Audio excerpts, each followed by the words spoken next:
Angels baseball is brought to you by your Southern California Chevy dealers. Big win last night for the Angels. Evens the series against the Mariners. This, ladies and gentlemen, is Brandon Marsh, number 16 in your scorebook and in center field for the Angels today. Hi, everybody. I'm Rich Waltz, along with Mark Kubica. This is a big day here at the Big A. It's a chance for the Angels to get 2 over 500, a chance to pick up a game against the Seattle Mariners, and a chance to win this series. And we get a chance to watch a Major League debut. I love the fact that he's right in there in center field. Yeah, Brandon Marsh, Rich, I mean, he's a phenomenal player. Just a great athlete. And he's on a streak right now, 8-game hit streak down in AAA, 5 multi-hit games, 2 doubles, 2 triples, 2 home runs. So coming up at this moment, we know how good he is in the outfield, how much ground he can cover, what a great throwing arm, and he running in the bases. But he is swinging the bat very well and very patient at the plate also. So he's not going to chase pitches. He's going to work the count well, and he's driving the baseball exceptionally good at this moment. Arrives at a good time. Angels have needed some outfield depth, and here he is in center field for a deeper dive. A guy that's been following Marsh for some time, our Jose Mota. Jose? Rich, you're right. Going spring training in Tempe, when he was an A-ball, this kid out of Georgia just always had this great baseball aptitude. He has high IQ, and he is gifted. I mean, Angels fans, front office have been waiting for this very athletic, contact and power he provides for you. Patient hitter. Gooby just touched upon that. 10% walk rate in the minors, plus speed, arm, and defense. Keeping him on the field is going to be important. And even that, scouts have said, this guy understands the game so well. He's so engaged. He was born to play baseball. So Angels fans, we are in for a treat because you know one thing, he is here to play. So for the Angels, for the fans, and for Brandon Marsh, the future, Rich and Gooby, is right now. Thank you, Jose. He arrived yesterday afternoon, so he's had time to get a little acclimated around the clubhouse. And I love what Joe Madden told him before the ballgame. Just go play and don't overthink it. Yeah, Rich, I think Joe Madden is the perfect manager for Brandon Marsh to make his debut. You got so many stars on this team, but Joe just says, hey, have fun. And Joe's all about having fun in himself. He's going to allow Brandon Marsh to have a good time out there today. Can you have any more fun than making your Major League debut? We're about to find out. Buford, Georgia's pride and joy is here. Brandon Marsh in center field, and Patrick Sandoval, and that killer changeup on the mound. Angels Mariners finish off the 3-game set.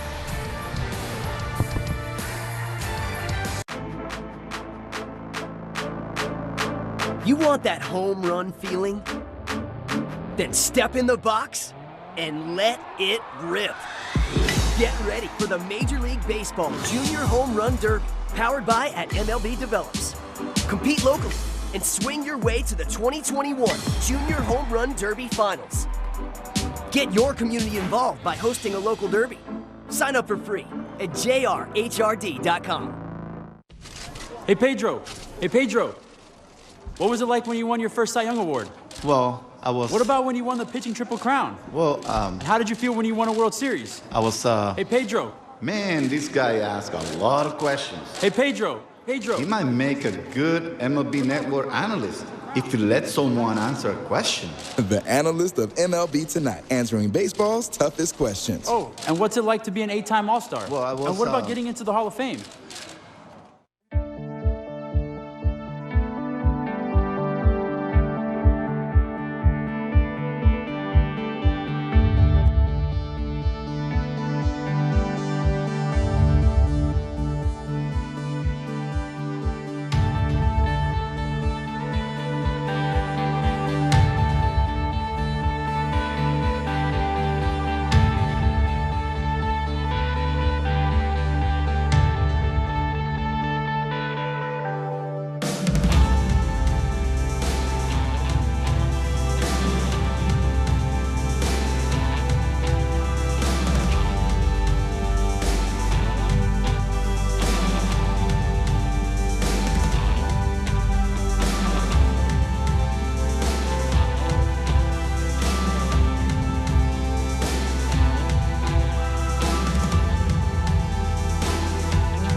But Brandon Marsh has played like he belongs here. Joe Madden could not stop raving about him in the dugout before the ball game, talking about his baseball IQ, his energy, his athleticism. And Mark Gubicza, he's not a prototypical center fielder in terms of size, 6'4", 215, but he can go gap to gap. Yeah, he runs like a center fielder. That's why he's been able to play that position. He can play both corner outfields as well, but his arm strength is great. His speed and his routes are fantastic. It's going to be fun to see him.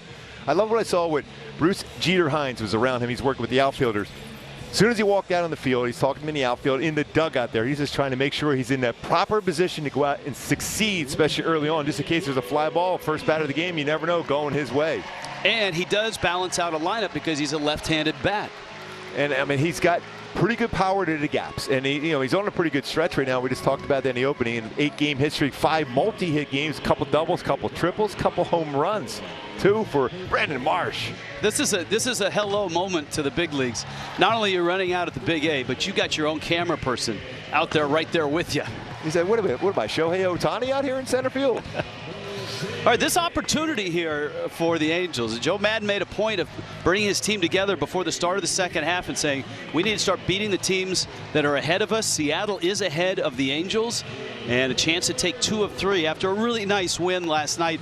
The tone was set by Alex Cobb, and the hope is that Patrick Sandoval can do the same in this one. And what he's been doing, especially with all his pitches, has been really, really good as far as attacking the strike zone, slowing the game down. You're going to have to see that for Brandon Marsh today, too. Slowing the game down, allowing your athleticism to take that place. And Patrick Sandoval has been great. Those numbers, really, when you think about his whip at 1.250 and 9 starts, 59 strikeouts and 56 innings pitched. And he's looked good against the Mariners this year. Here's the lineup of Scott Service. J.P. Crawford and Mitch Haniger have been really good at the top of the order. Ty France, Kyle Seagers had a nice series. Luis Torrens is the designated hitter. Tom Murphy adds some pop as the catcher. The youngster Jared Kelnick's back in center field. Dylan Moore at second. And Jake Bowers is in left field. Now for Sandoval, in his 3rd season with the Angels, for the 24-year-old, what are your go-tos? My go-tos for Sandy to have a good game this afternoon at the Big A. He's throwing the ball well throughout his career here in this ballpark. Is get lots of chases on his changeup.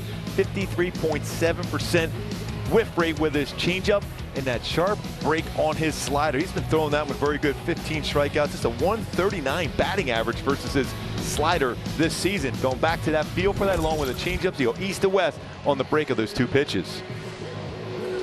Angels had a big lead last night going into the late innings, and Seattle rallied. Mitch Haniger with a 3-run homer. Raisel Iglesias closed the door, and so the series tied a game apiece. This would be game 3, and that would be ball 1. 92-mile-an-hour fastball up to J.P. Crawford, who's somewhat of an emerging star in Seattle, finally starting to fulfill that promise when the Phillies made him a first-round draft pick.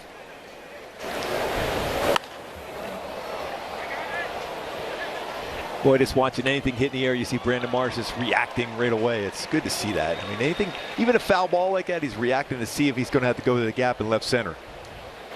There was not a full batting practice on the field, so he really couldn't take fly balls off the bat in this ballpark. But he was out there running routes and testing out the warning track.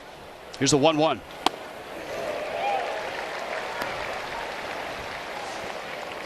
See electric stuff for Patrick Sandoval. His fastball 92-97. Mentioned his slider and changeup, curveball too.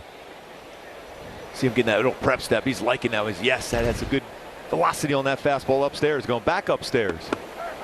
Oh, that's all over the outside corner, and that is strike 3.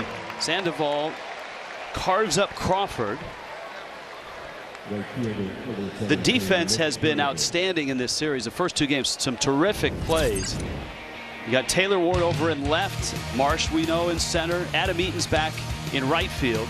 Mayfield made a huge play last night in the middle of the game. Iglesias and Fletcher were the stars defensively in game 1. Walsh at first and Max Stassi, game 1 starters, back in for this Sunday afternoon. Yeah, 147 games in the minor leagues in center field, 13 outfield assists for Brandon Marsh. So he can go get it, but he's got a very good plus throwing arm. Haniger, dangerous hitter and a hot hitter right now.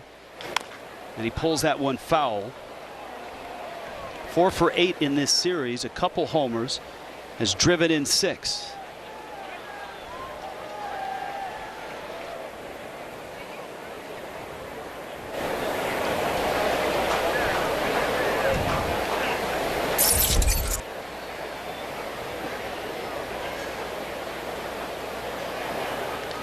That's fouled back.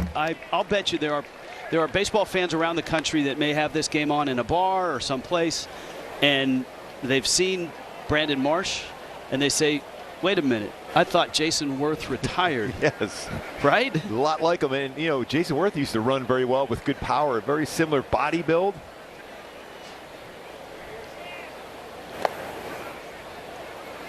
Yeah, very similar in terms of athleticism. Worth was a terrific athlete, great runner, covered a lot of ground in the outfield. Good throwing arm. Glorious beard and hair. Haniger with the count 2-2. Sandoval. This is up.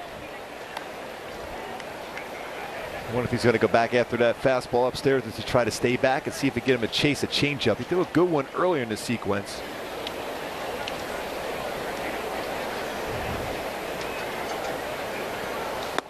Three-2 is out, and he loses Haniger.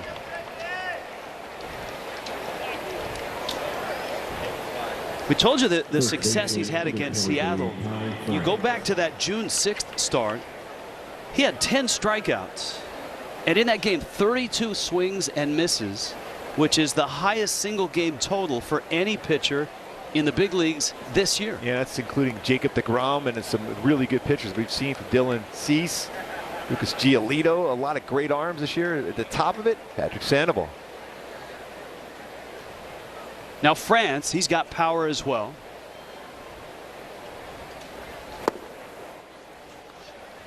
Carl's cam replay. Let's go back to all the swings and misses on June 6th. Boy, he had that changeup really work. He was able to establish his fastball in the upper third, but then his changeup was excellent. Fastball command, that front shoulder was in there to create that deception. Slider, really good going down and away. Throughout the entire game, that balance over the pitching rubber was excellent for Patrick Sandoval. Just a reminder about this Seattle offense. They're awful in terms of batting average, in terms of power. Their slugging and batting average is the worst in the American League, but they capitalize on the runs that they score. They are terrific in one-run games, and with a bad run differential, they've been able to stay 4 or 5 games over the 500 mark. They come in at 5 over, 49 and 44. Joe West, the home plate umpire, with Edwin Moscoso at first, Bruce Dreckman at second, Nick Lentz, who had a real nice game behind the plate last night, he's at third base.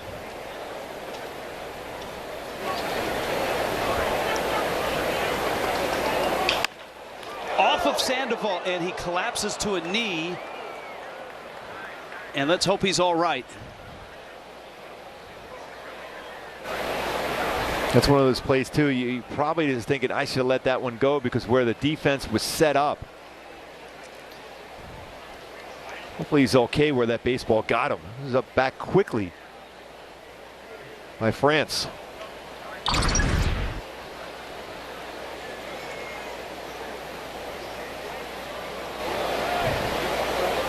I got him on his wrist area, went on the deflection.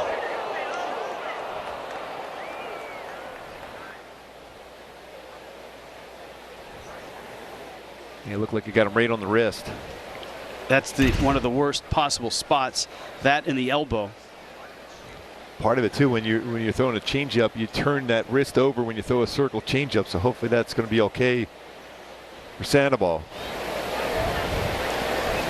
Look, I know every pitcher knows not to reach, especially with the bare hand, but it's reactions. It comes at you so fast. You're almost in protect mode.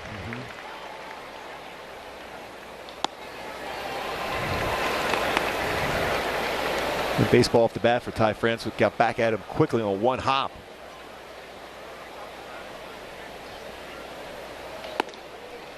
Another look just to see exactly There's not a lot of time. But the good news is a couple pitches, he's all right, and he'll continue.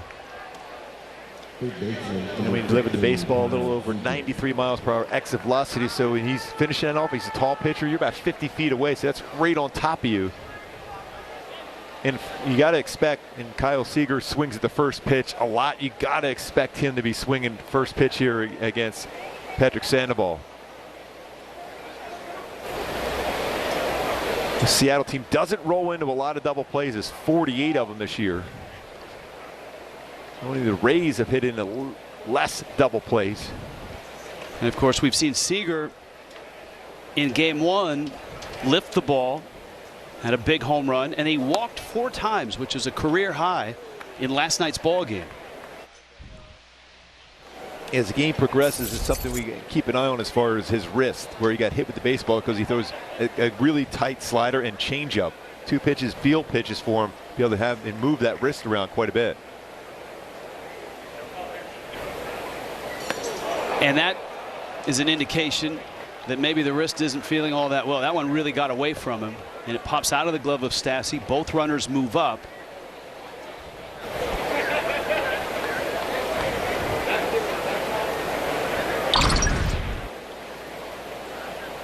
He's trying to get on top of that breaking ball, was unable to do so.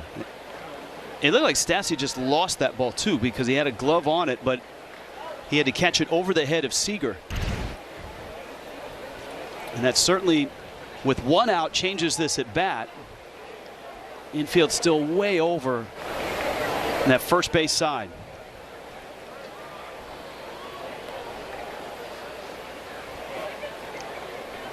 And Haniger could take a huge lead at third base because of the shift on.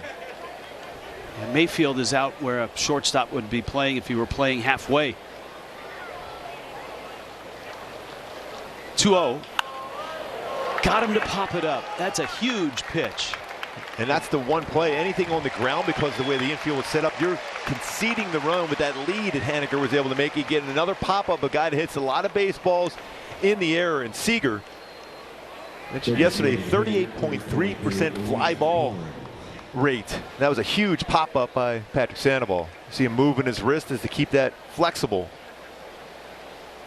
Luis Torrens now, who was 1 for 9 in this series. He, like a lot of these Mariners, will rise up and hit one out of the ballpark. He has 9 home runs. Haniger at third. France at second. Sandoval. Well, that's a good block. I was just going to say this is really, really important for Max Stassi to show why he's such a good defensive catcher, because the chance on those secondary pitches until he gets a better feel for his wrist to keep it in front. So he missed high with the breaking ball, and he buries this one. As major league hitters go, there's a process of elimination. And if you're Torrens, you're thinking to yourself, he may not want to throw that pitch again. So thinking maybe just sitting on fastballs all the way through. I think Seager was. Let's see if Torrens is. Here's a 1-0. It's a fastball that just missed up. Joe West generally has a pretty, I want to pick my correct adjective here, large strike zone. And as a pitcher, you're well aware of that. He's not afraid, with 2 strikes, if it's a close pitch, of calling that third strike.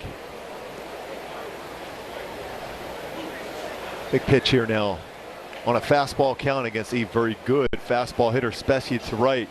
So Adam Eden's got to be ready in right field. Little tapper up the line, and it's going to stay foul. Good decision by Mayfield, because that baseball will roll back into fair territory. You do that as an infielder, you have your coach roll some baseballs down both the first base and third base line and realize that will roll back into play. Other places where you have a lot of rain, where you have that the tilt in the infield, that'll roll foul. They'll roll back into fair territory here. Mayfield had a huge night last night. A home run, big walk, and the defensive play of the game, as Joe Madden talked about, was huge. Stopped a Seattle rally with a sliding grab of a grounder and a spin and throw to second. Now the 2-1. And he evens the count now at 2-2.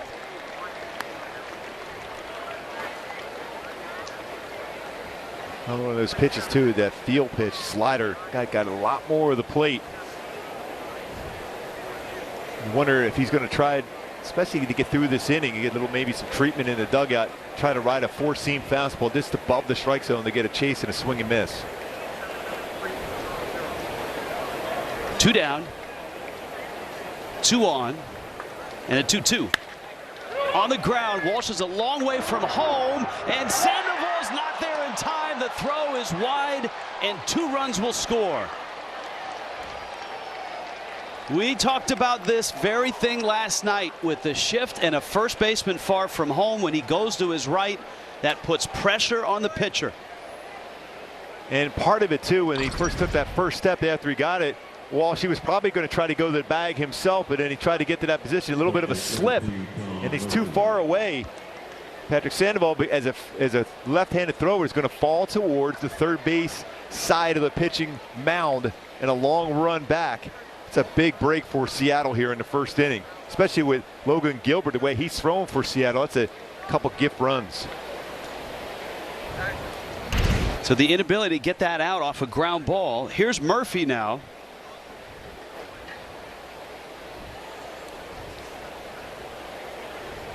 And Torrens is out at second base.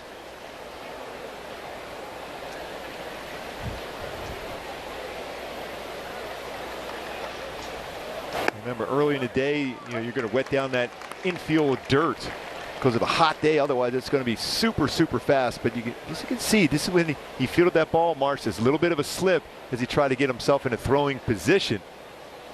It's been so good at first base.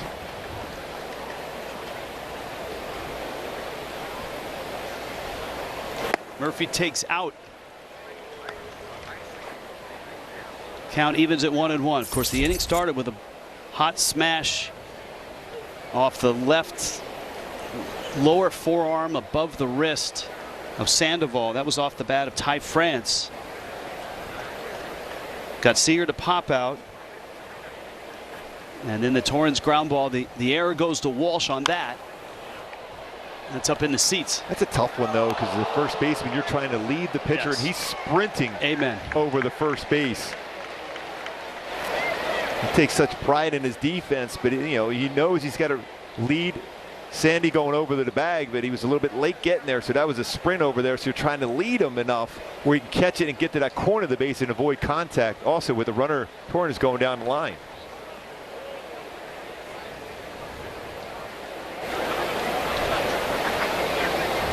Pitch number 26.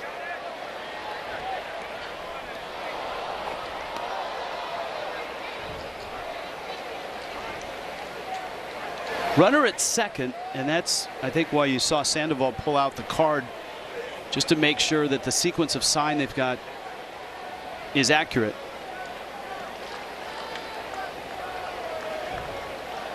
In this day and age, you can't be too careful. No. Especially when you see some base runner will lean one way, lean the other way, depending on where the catcher's set up. And this is the 6th straight game between these two teams. Yeah. So you know all the tendencies, both out of your starters and your bullpen arms and hitters and the base runners, the coaches, first and third base coaches, what their tendencies are. Sandoval ready. 1-2. And it's out. He started to the dugout. Yeah, that was off the plate.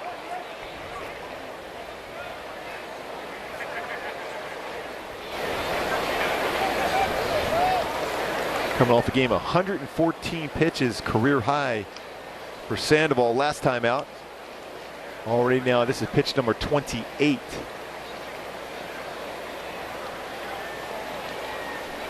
Big lead at second by Torrens. End of the bat, and it squibs foul. Well, game one, Seattle built a lead and had to hang on. The Angels had that furious 9th inning rally, which came up a run shy. It was a 6-5 game. Chris Flexen was so good on the mound. Last night it was all about Alex Cobb. And the Angels knocked Yusei Kikuchi, the all-star, around. Another 2-2. Check swing. And he went. Joe West says yes. Costly error and a 2-0 lead for Seattle. Oh, thanks. It's cool. I can. No, I got it. Sweet unholy cobalt. Is Brad's card better than mine? Better sign-up bonus? Better travel perks? Is that how Brad took that trip to Barcelona? Wait, Barcelona? Barcelona? Steve, I got it on NerdWallet. Ah. You said all that out loud. Want a better credit card? We've got you. From the best rates to the best rewards, for all your credit card questions, turn to the nerds. When we started our company, we simply wanted better sheets. But along the way, we've realized that softer, safer, organic cotton does so much more for the planet and for humanity. It helps your home become a force for good, because home is more than just an address. Home is our soul. Boll & Branch, organic sheets, bath, and home. Right now, try for 30 nights risk-free and get free shipping at bollandbranch.com.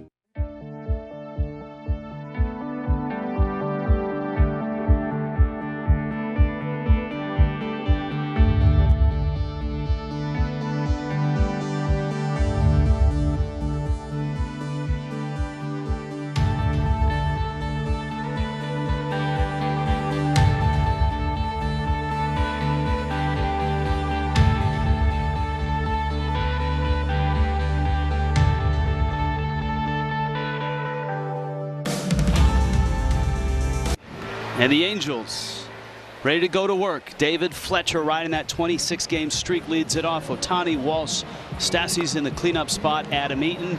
Taylor Ward was terrific last night. Brandon Marsh slotted 7th in his major league debut. Iglesias 8th. And Jack Mayfield, a couple hits last night, a home run and a double. And this guy is something. Logan Gilbert is young, 24, Apopka, Florida, went to Stetson University, and look at the whip. The ERA is nice. He made his major league debut in mid-May. Yeah, 5-to-1 strikeout to walk ratio, so he's around the strike zone. 92, 97 fastball, slider, curveball, changeup. It's a real good idea, very athletic on the mound, a little bit tough of a delivery to be able to track the baseball out of his hands, so you're going to look at it as a batter's eye to track the baseball consistently. Here's Fletcher now, and a fastball outside corner at 96. In this series, 6 hits, 4 doubles, 3 last night, and he's driven in 6 runs. And Fletcher fouls that one back. It's a pretty tight slider he'll throw.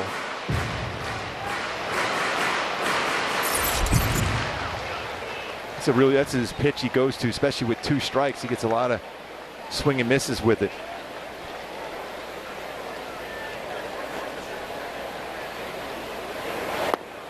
Check swing.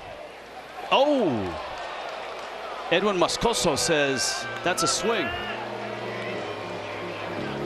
And so Fletcher is out number 1. Here's a look. Yeah, it looked like he crossed it. That's tough to hold up on a slider like that. It's Gilbert's real good slider.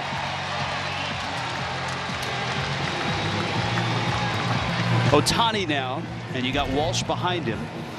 And it will be an interesting afternoon after watching Ohtani. And certainly Angel fans haven't seen a lot of this, but Ohtani last night 0 for 5 with 4 strikeouts.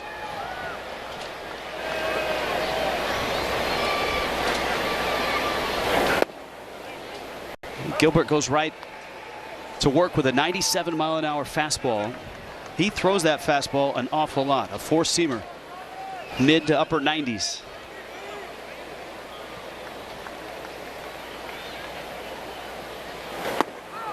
Boy, he got it right by him again. There's a couple times in a row last few games after looking and getting a lot of off-speed pitches, some fastballs challenging Shohei Ohtani. He has a long and loose delivery.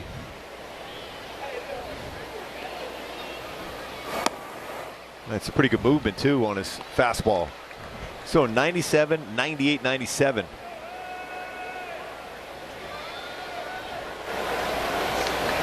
If he tries a slider here now or a changeup. In the dirt. Stetson University, it's a small school, and if you don't follow baseball, you may say, wow, that's cool. It came from a small school. There's some pretty accomplished guys that have come out of Stetson. 2 Cy Young Award winners. I was going to say, they've developed a lot of pitchers down from there. Jacob deGrom and Corey Kluber are from Stetson. I assume the baseball facilities had a facelift with some nice donations from that pair. That's a swing and a miss, and that's the changeup he's starting to work on right now. And if that's any indication, that's deadly. Yeah, back-to-back changeup, a better feel, good balance, and he threw that one. It looked like a strike and just fades off the outside corner. And there's a good separation in the speed of his changeup. We don't see that a lot anymore. 97, 98 to 83. A lot of times you're seeing pitchers throwing their changeup 89, 90 if they're mid-90s pitchers. But that's a huge separation in speeds.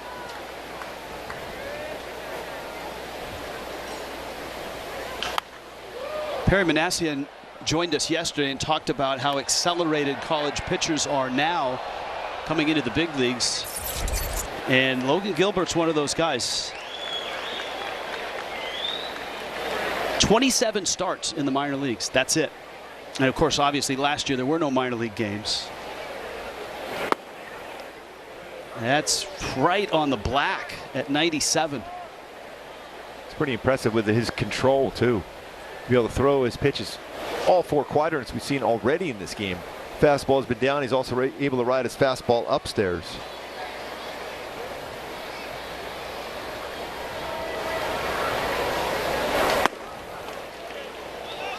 That's free and easy too. There's the baseball is just jumping on you as a hitter.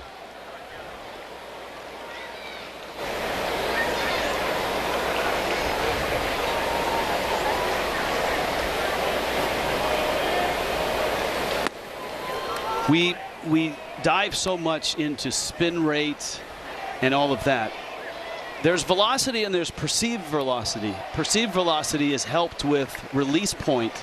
And if it's a funky release point, it's 97 can feel a lot more. And that's impressive. He strikes out the side. Fletcher, Ohtani, and Walsh. Logan Gilbert off to a good start. Looking for dinner made easy? Move over meal prep and make way for pre-chopped and pre-portioned ingredients. Hit the road hard to follow recipes and say hello to easy breezy meals. Peace out, pile of dishes, and welcome easy cleanup. Well, hello there, Home Chef. Home Chef oven-ready meals, pre-chopped and pre-portioned recipes without the prep or mess. Get $90 off your first month at homechef.com. Home Chef, delicious meat simple. This is my first time trying on glasses at home. I went to Warby Parker's website and I picked 5 frames that I really liked. These are really cute. Ooh, hey. The virtual try-on is perfect. Like, they look like they're on my face. Like, look at this. Just swipe and switch. Love these. Look at them. I think these out of one. That was so easy. They make it so fun and fabulous.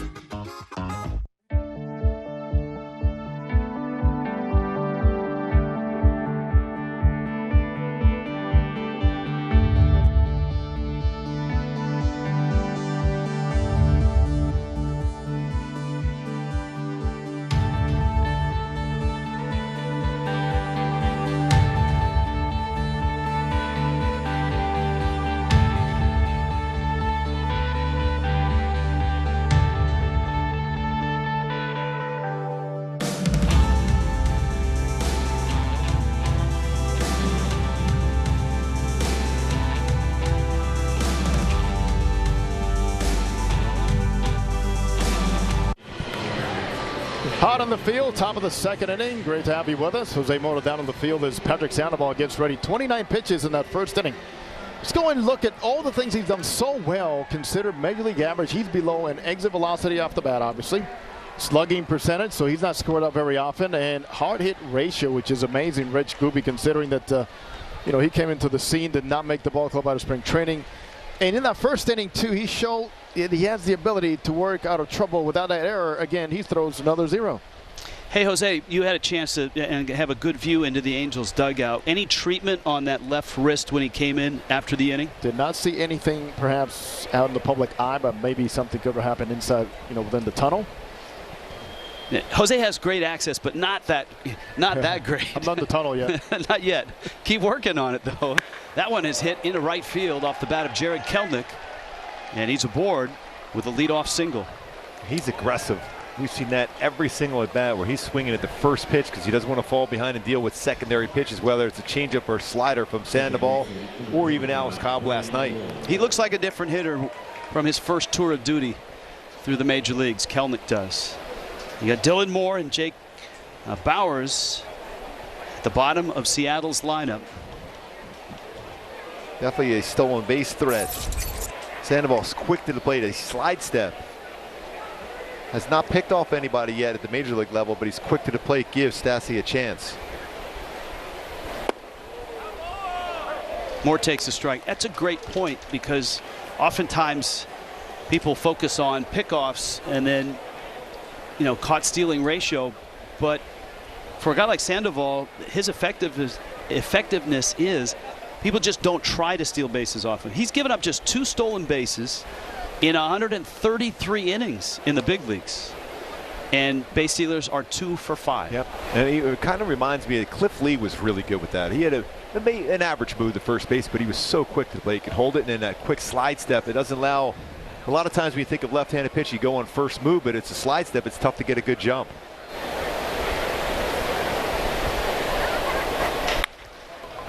Kind of slowly hit. Iglesias. Fletcher got it. Turns the double play. That was a good turn by Fletch because that was kind of a handcuff on a throw from Iglesias to Fletch, but still got rid of it quickly. It's the 8th double play turn behind Sandoval this year. Fletch gets the base, quick feed. 6-4-3 double play for a guy that runs well in Dylan Moore. See that little bit of a handcuff on a lower throw, but still got rid of it quick on the transfer. Fletch, nice job by Iglesias to Fletcher. Here's Bowers, Huntington Beach guy. This series just loaded with talent from down here. Marina High School, originally a Padre draft pick. A couple more Orange County pitchers we're going to see in this series against Oakland. Cole Irvin, James Caprillion, both OC guys. I've already seen them. It felt like we've seen them a bunch of times already this year, Oakland, especially up in Oakland. Pitches outside. At the youth level, they have what they call the area code games, where teams are formed from the area code. I like Orange County's chances if the area code games were to be played with major leaguers. Yeah, lots of them. Excellent talent down here in the OC. Count 3-1. The double play certainly helps as Sandoval tries to work with an economy of pitches after a long first inning. High up into the sun. Eaton is there and he makes the catch. Early lead for the Mariners. Celebrate baseball with the MLB Extra Innings Package, which includes MLB.tv. Get up to 90 games a week on all your favorite devices, so you can watch your favorite sport absolutely anytime you want. MLB Extra Innings with MLB.tv. Order now.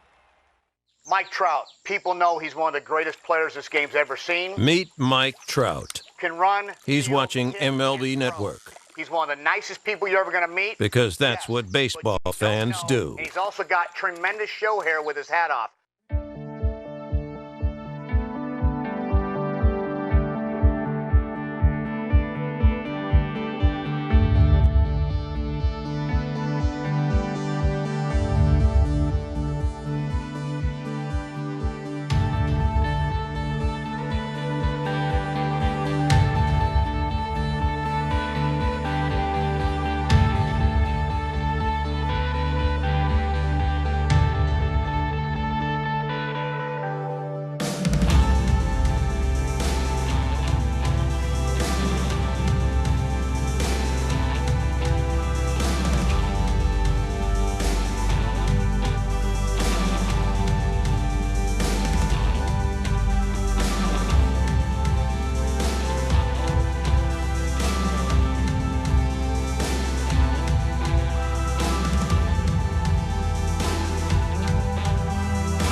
Stetson University product, Logan Gilbert, going deep dive. AL Scout shared this with me early in the season. Intelligence and makeup, lots of strikes. We talked about that.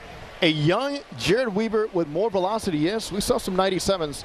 And here's another very important point that I'll make, Rich and Gubi, and that is that I'm calling Joe Mauer telling me Weaver day game here with the rocks behind him, it was impossible to see the baseball. The rocks are an advantage for that lanky right-hand loose delivery. And a swing and a miss by Max Stassi. Adam Eaton, Taylor Ward, and if anybody gets on, the first major league at bat for Brandon Marsh. And Gubi, look at the number he has at 36, shining well too.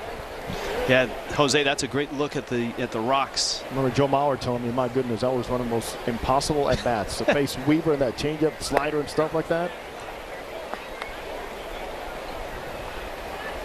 All right, thanks, Jose. And you know, Gilbert, a first-round pick, 14th overall back in 2018. And as we noted, he's arrived early.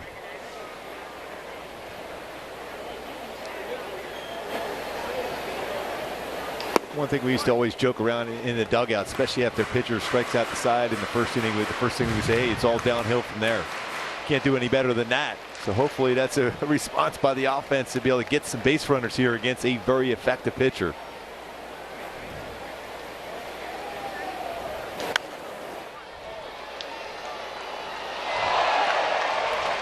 Boy, nice play in the stands by a fan.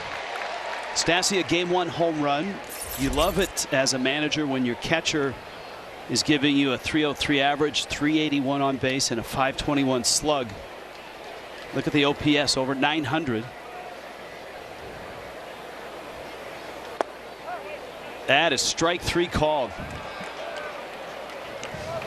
And this run of strikeouts has hit 4 to open the game for Logan Gilbert.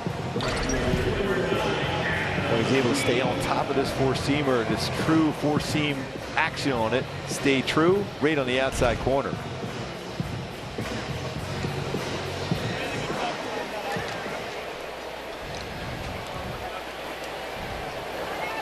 Adam Eaton. Day 3 is an Angel. Game 1, couple hits, including a double. Hyundai key for the game. The Hyundai key for the game today. Go a little candle box. Simple lessons. Learn some things from Logan Gilbert as far as his pattern. So far, you're seeing a lot of fastballs early in the count and trying to avoid those off-speed pitches. But you got to be aggressive. You know, first pitch success against him is 167 this year against Logan Gilbert. So he's really, really effective on the first pitch. But I still think you got to look at that position and learn some things from him this afternoon with 4 strikeouts to start the game. His changeup has been pretty darn good as well. Eaton fights that one off.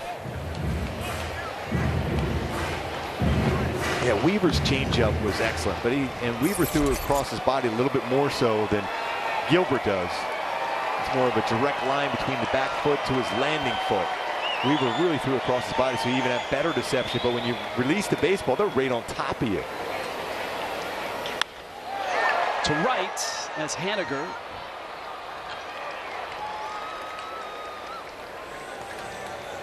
What makes this a funky delivery?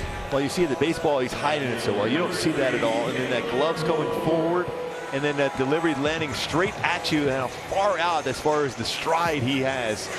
That means the baseball, when he gets out of his hand, it's almost right on top of you. So you don't see it out of the hand initially because he hides it behind his back, but then right when he's releasing, it's almost like he's shaking hands with the catcher. It's one of the myths about the game, and when they say, yeah, you're 60 feet 6 inches, not where the ball's released, because it's way out in front of the mound, in front of the rubber, rather. You know, a guy like Tim Lincecum wasn't really big, but his stride was so long that it felt like he was throwing 50 feet away or shorter. That's what made him so effective. Taylor Ward, terrific last night, fouls that one back, 3 for 4 with a homer.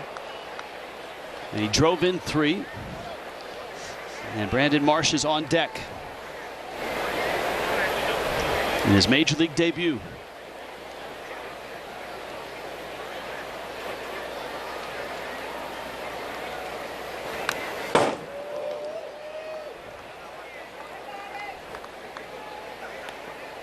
One and two. Ward, his versatility in the outfield is such an asset for Joe Madden. He's played all 3 outfield positions. Slides over in left field to start this one with Marsh in center. And of course, Eaton is in right. My goodness. Logan Gilbert right now has struck out 5 of the first 6 he's faced. Weekdays, take a pregame trip around the league. See batting practice, fielding drills, player interviews, and expert analysis. He gets it there, and then from here he goes, bam! Get exclusive access only on The Rundown. Weekdays, only on MLB Network.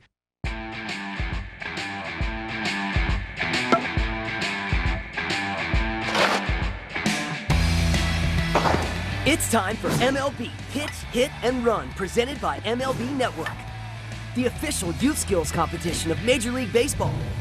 Sign up today for your chance to play your way to the 2021 Pitch, Hit, and Run National Finals. Sign up for free at pitchhitrun.com. Whether it's extra cheese, extra credit, or extra strength, everything's better with a little extra. And with the MLB Extra Innings package, you get more of what you love most of all, baseball. Watch up to 90 games a week on all your favorite devices all season long. MLB Extra Innings with MLB.tv. Order now.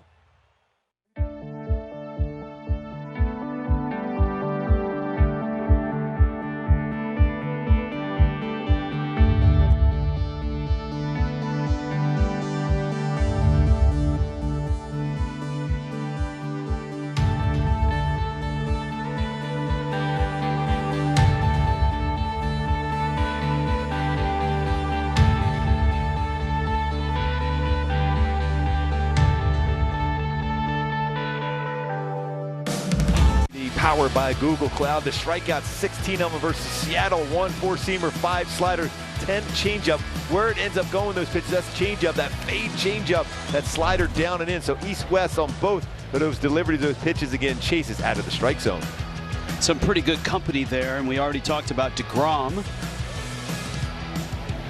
That's amazing. 32 swing and misses. Tops in baseball this year in the game. That's against Seattle, and a lot of those with his changeup, but also his slider was very, very effective, and he runs his 4-seam fastball upstairs. Just 1 swing and miss so far. Top of the order, J.P. Crawford, Mitch Haniger, and Ty France. As long as we're on the StatCast portion of the telecast. Remember last night we were wondering about exit velocity for home runs and the slowest home run ever hit? 86.7 miles an hour. The slowest home run hit in the StatCast era. And that's a fly ball to Ward out and left. Still counts the same as one. It's 117, Amen. though, right? Amen. Eugenio Suarez hit it. And that our thanks to Kyle, who sent that in on Twitter, part of our growing research department. Suarez, one of the best power hitters in the game. Right now, so is this guy at the plate, and that's Mitch Haniger. Sandoval has settled down since that first inning, and the throwing error on Jared Walsh. A 2-0 Seattle lead, both those runs unearned. Yeah, this is a familiar, especially in this in the 5 games of this 6-game stretch. Haniger's had big hits. The grand slam up in Seattle. 16 RBIs, an OPS of 1,009. That's impressive. And he's done some damage, feels like, throughout his entire career. Not only this season, but throughout his whole career against the Angels.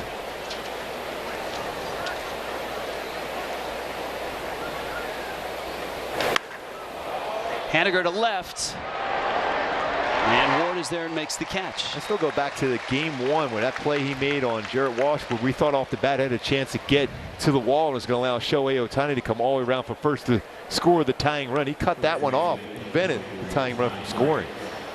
So Eaton's had some fly ball action in right. Ward has had fly ball action in left. You got to know this. He's His first major league at bat is coming up. He's going to lead off the next inning, and he has yet to touch the baseball. Even sometimes you look at him, he looks like Chuck Nasty, Charlie Blockman from Colorado. Another good see call. them somewhere down here real soon. The Rockies coming into town.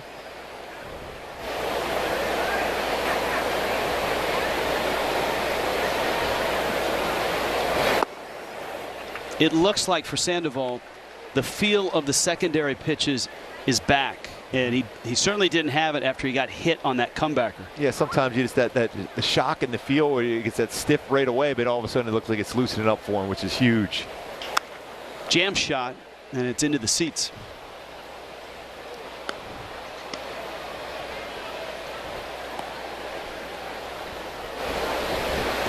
Good news in the American League West. White Sox 4, Houston nothing. That is a final. So Houston loses. Back-to-back really solid pitching performances by the White Sox against one of the deepest lineups in the Astros. Oakland is 1-1 against Cleveland. That is bottom of the third, and that's up in Oakland. And that's exactly where the Angels will be, up in Oakland. The two-gamer that starts tomorrow night. It's a rare two-gamer in your division. The last time up in Oakland for the Angels this year. Chopper. Mayfield goes to get it. Flips it across in time. Brandon Marsh, one of the top prospects for the Angels. His first major league at bat when we return. Whether it's extra cheese, extra credit, or extra strength, everything's better with a little extra. And with the MLB Extra Innings package, you get more of what you love most of all, baseball. Watch up to 90 games a week on all your favorite devices all season long. MLB Extra Innings with MLB.tv. Order now. Hey Al, I'm just wondering, during the demo on MLB Tonight, what was that meatball you threw? Meatball? I think you're misunderstanding. That was a hitting demonstration, and that's what I was supposed to do. Oh, he got home, baby. Right. I think that ball's still traveling. Any farther, and you need a flight plan for it. Next question. The analyst of MLB Tonight, answering baseball's toughest questions. Only on MLB Network.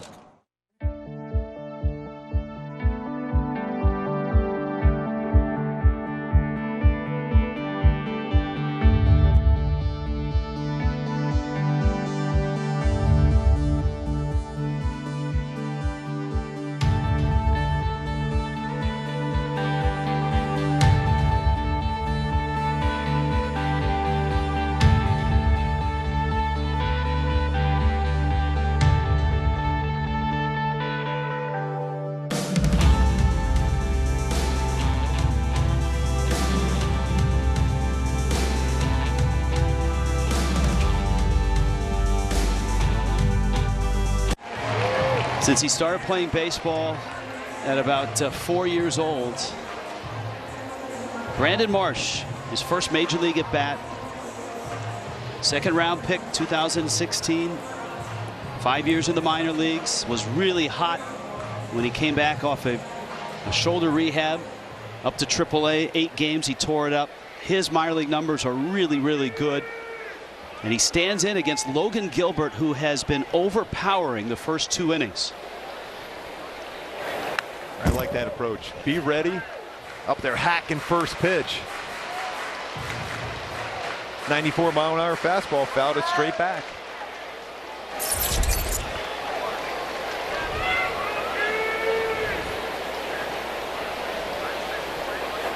Here's the 0-1. That changeup, he is spotting it in a great spot right there, outside part at the knees. The interesting thing, you know, from our level, you could see he slows down his delivery on his changeup. I don't think you could see that at field level. We could definitely see it up here where he slows down his arm action on his changeup. 0-2.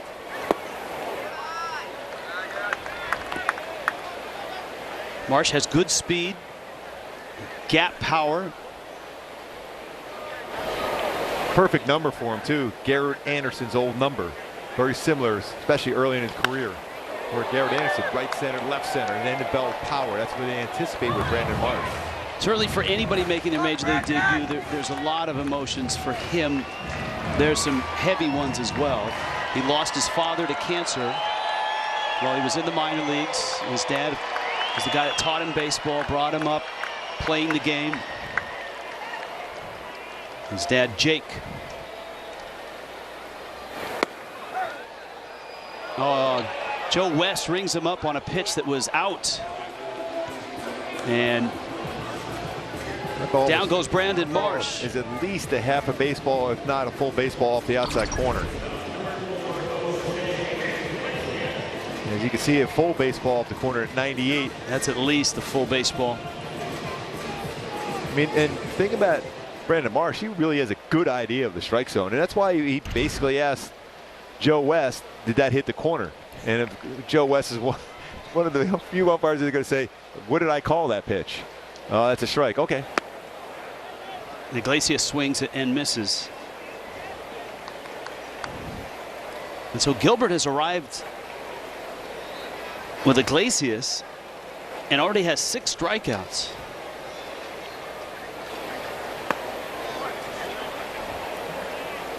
Averaging a little over 1 strikeout per 9 innings pitched, 53 strikeouts and 48 2/3 coming into this game, but already with 6.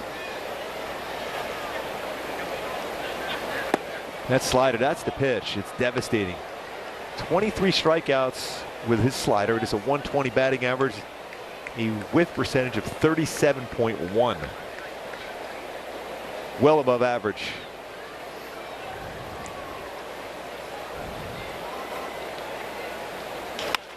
Iglesias into center field. That's a base hit. And sometimes with a guy like this, the hitters that have the most success, especially on a day where he's dealing, are the shortened swings. The Iglesias, the Fletchers, maybe the Mayfields. Yep. He's trying to make some contact, allow him to provide the power at 97, 98.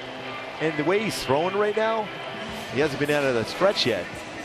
Might not be a bad idea to have Iglesias on the move and trust that Jack Mayfield can make contact. He's allowed 3 stolen bases in 3 attempts. What a big night for Mayfield last night. A double, solo homer. And he fires at the first fastball and fouls it off.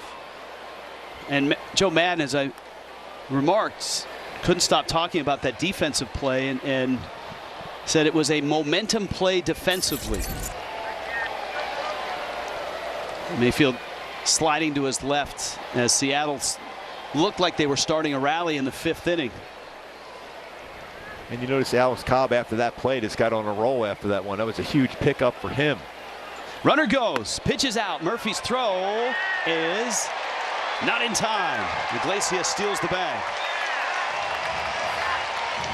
Good jump there for Iglesias. That's his 4th stolen base in 5 attempts. Going to have a little longer throwing motion. We've already showed that from Gilbert. It's his 4th stolen base in 4 attempts against him. So his time to the plate becomes a little bit, not that he has a huge leg kick. Well, Dylan Moore's all over that base, by the way. That was Bobby Grich watching this game at home is going to be pretty proud of that one. Talk about blocking a bag.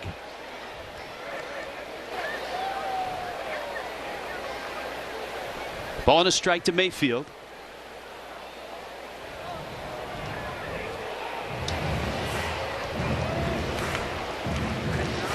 Gilbert is picking up where he left off against the Yankees. 7 shutout innings, gave up just a hit, and struck out 8, walked nobody.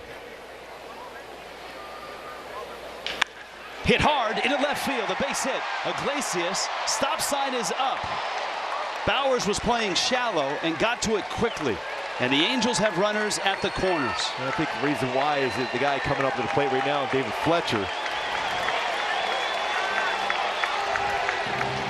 Bowers able to charge that one, got a good throwing position. You don't want to take that chance at the top of the order coming up. 2 outs, maybe different.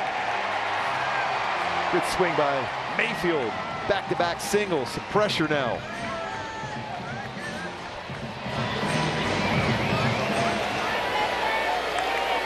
One out here. Obviously, you want to avoid a double play ball. And, you know, Joe Madden talked about this very spot, that we don't need the 3-run homer all the time. We just need to manufacture some runs. And a great spot here for Fletch. And he pops it up. Very similar to what you saw for Kyle Seager to pop up in the infield. The one thing you're trying to avoid on that one. It's been a while for Shohei to square up a baseball. Is that time right now? Give a chance for the Angels to take the lead with one swing of the bat. Gilbert cut right through the top of the order in the first. He struck out Fletcher, he struck out Ohtani, and he struck out Walsh.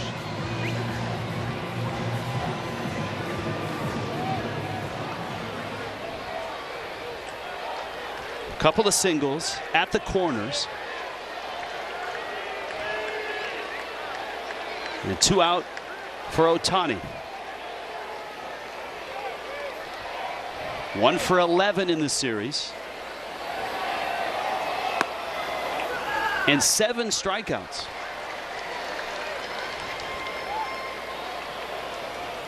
Did not throw him a fastball on that first pitch. And that's one of the reasons why. He went after with some fastballs, surprisingly, in the first at bat. See what he gets here on 1-0. Change up. Slowing it down his delivery. You made a great point with Iglesias getting the first hit, that suddenly Gilbert had to throw from the stretch.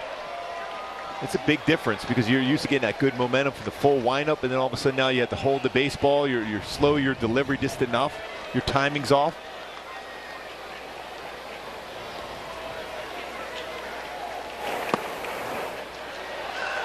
(3-0). Swinging definitely, green light here. The other important part of this inning, look at the pitch count lower left. Gilbert's up to 43 now. And Ohtani's sitting on a 3-0 pitch. At the corners with 2 outs. Went right after with a fastball there. And that is Shohei's zone. But he was looking out over the plate. That's a good take. That's a tough one. You have to be really ready on the inner half to make good contact on that one. Now, if he comes back in there now, he'll be ready. The 3-0, not so. 3-1. Boy, he missed again with the changeup. He was so cautious with Ohtani. And now Jared Walsh will get his second look. And you can tell in the dugout right now, even the relay message to the batter at the plate, when he's throwing a changeup, he's slowing down his arm. Now you can see it from the side, not necessarily as quickly at the plate, but a couple good takes on his changeup.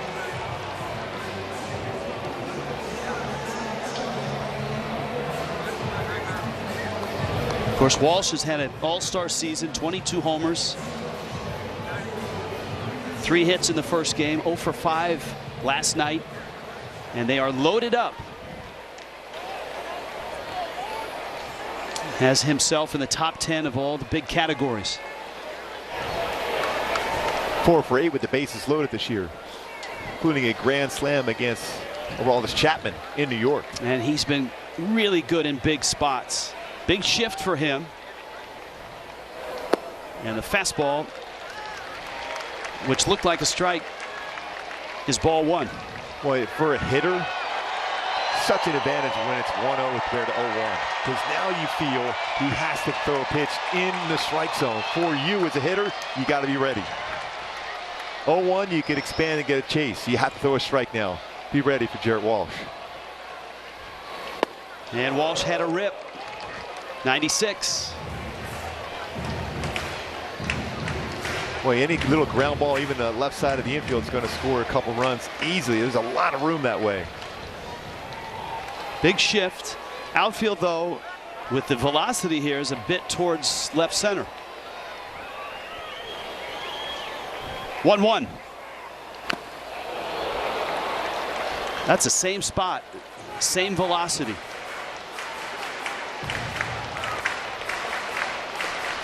.44% of the time, 1-2 count. He's throwing a slider to a left-handed batter. After a couple fastballs in that plane, you would think he might try a slider here now. He has had 3 wild pitches. You gotta be ready if you're Iglesias that slider hits the dirt. 5 swings and misses on the slider already. Remember, he did not command the changeup in the Ohtani at bat. Bags loaded, 2 outs.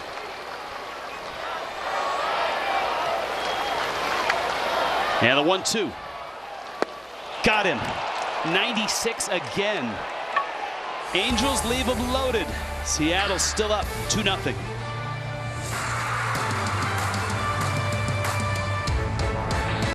It's not just because Boll & Branch organic cotton sheets are incredibly soft. They are. And it's not just that they're free from toxins and made by people who are paid and treated fairly. That's true too. It's because home is where the magic happens. And with better sheets made in safer ways, home makes the world a better place. Boll & Branch. Right now, try for 30 nights risk-free and get free shipping at bollandbranch.com. Nerds! Have new money goals this year? NerdWallet can help make them happen. Like getting auto insurance to match your new 0-mile commute? We have tools for that. Want to refinance your mortgage and put those savings into the college fund? We have tips for that too. Or get a low-interest credit card for your long-awaited honeymoon? We can help you find the one. Credit card, that is. Discover and compare the smartest credit cards, mortgage lenders, and more on NerdWallet. For all your money questions, turn to the nerds.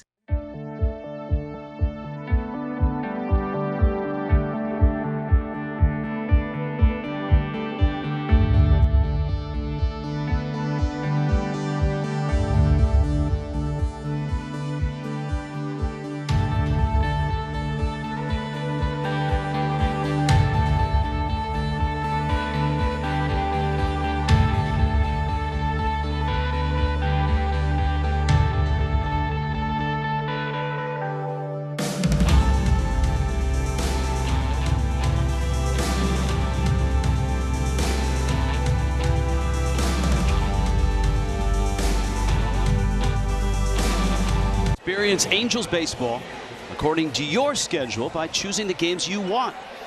4-game flex plan, 888-796-HALO, or visit angels.com/ticket plans for more details. A lot of red, a lot of white on a sunny Sunday at the Big A. A game apiece in this series. Kyle Seager, Luis Torrens, and Tom Murphy for Seattle. Patrick Sandoval, that first inning, a messy one. A walk, the comebacker off his wrist, the throwing error, which allowed 2 to come across. Since then, though, he's tightened up. See how he does that second time through now in the middle of the order. 272 second time through. First time through 145 against Sandoval.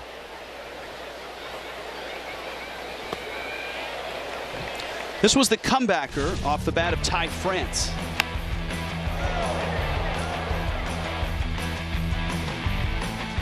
That's one of those ones too. You have to, because it's right back at you like that, you're going to react to try to get to that baseball. But if you see where Fletcher was behind him, he just tried to get out of the way. It almost looked like he was trying to avoid that ground ball up the middle, but ends up getting him the wrist forearm area.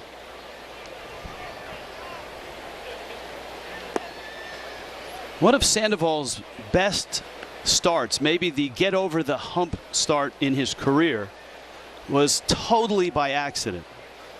It was Shohei Ohtani's adventure trying to get from San Francisco to Oakland for the start, and with the Bay Bridge issues there, Walsh picks it up, and Bart was jammed because of that. Shohei couldn't get to the ballpark in time, and Joe Madden made the call about an hour and a half before and said, hey, Patrick, here's the ball, you're going. Yeah, Shohei with a routine as far as all that, the exercise and the weighted baseballs and everything he does before his start. He knew that it would be difficult for him to be ready, and Sandoval just said, hey, I'm ready. And he went out and just threw the ball exceptionally well. And sometimes with a young pitcher who admittedly early in his career, and especially that long winless streak, would overthink the start or worry about it. just here's the ball, you're starting. Yeah. Sometimes that can free your mind, and it really clicked in that start. And I think even this season for Jose Suarez, the same thing, where he pitched out of the bullpen quite a bit, and then all of a sudden, boom, he's in the rotation. First time out was a little bit of a tougher one. Second time, really, really good for Suarez. So as a young pitcher, this get thrown into the fire like that quickly and performing, now it tells you, you know what, I can do well at this level. Torrens pulls it foul. Torrens hit the ball to the right of Walsh with a big shift on and runners at second and third. Sandoval did not get a clean start from the mound to first base to cover. And Walsh's throw was high. Sandoval was late. And the result was 2 unearned runs. Left center field and deep. Marsh after it, and it's gone. Torrens, his 10th, and it's 3-0. There's some swing and misses in that swing for Torrens, but he has good power, though. That's now 17 extra base hits this year for him.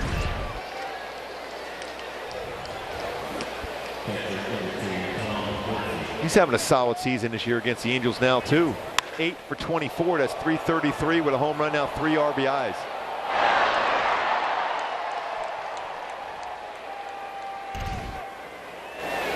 Murphy now chops it foul. Well, the momentum shift. You have bases loaded, you don't score, and Seattle comes right back and scores a run. See that so often.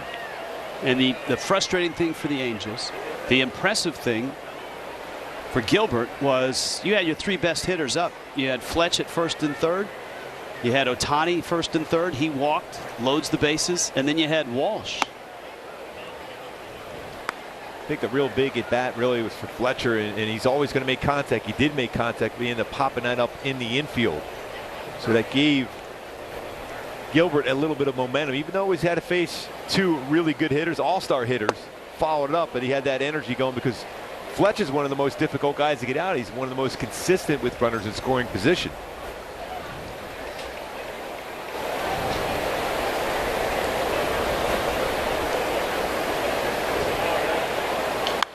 Murphy fouls that one back. It's the 9th home run that Sandoval has allowed this year. Just under 60 innings pitched.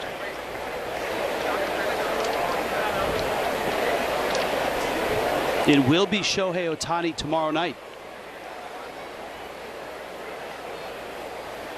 Angels live at 5:30 tomorrow night. 6:07 first pitch, and that is strike 3 to Tom Murphy.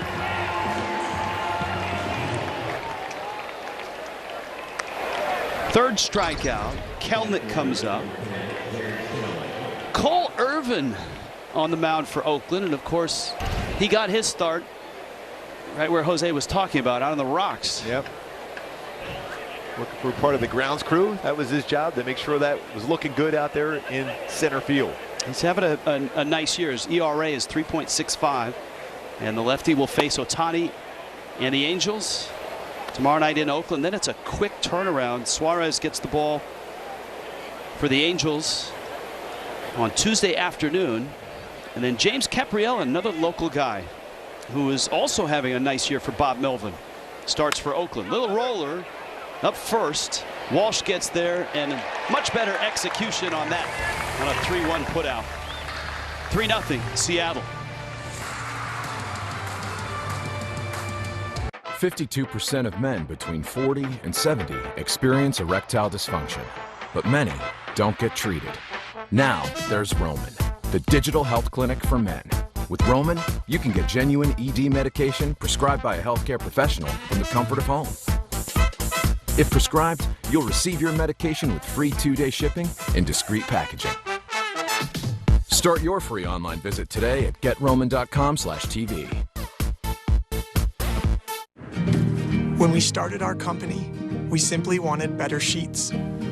But along the way, we realized that softer, safer, organic cotton does so much more for the planet and for humanity. It helps your home become a force for good, because home is more than just an address. Home is our soul. Boll & Branch, organic sheets, bath, and home. Right now, try for 30 nights risk-free and get free shipping at bowlandbranch.com.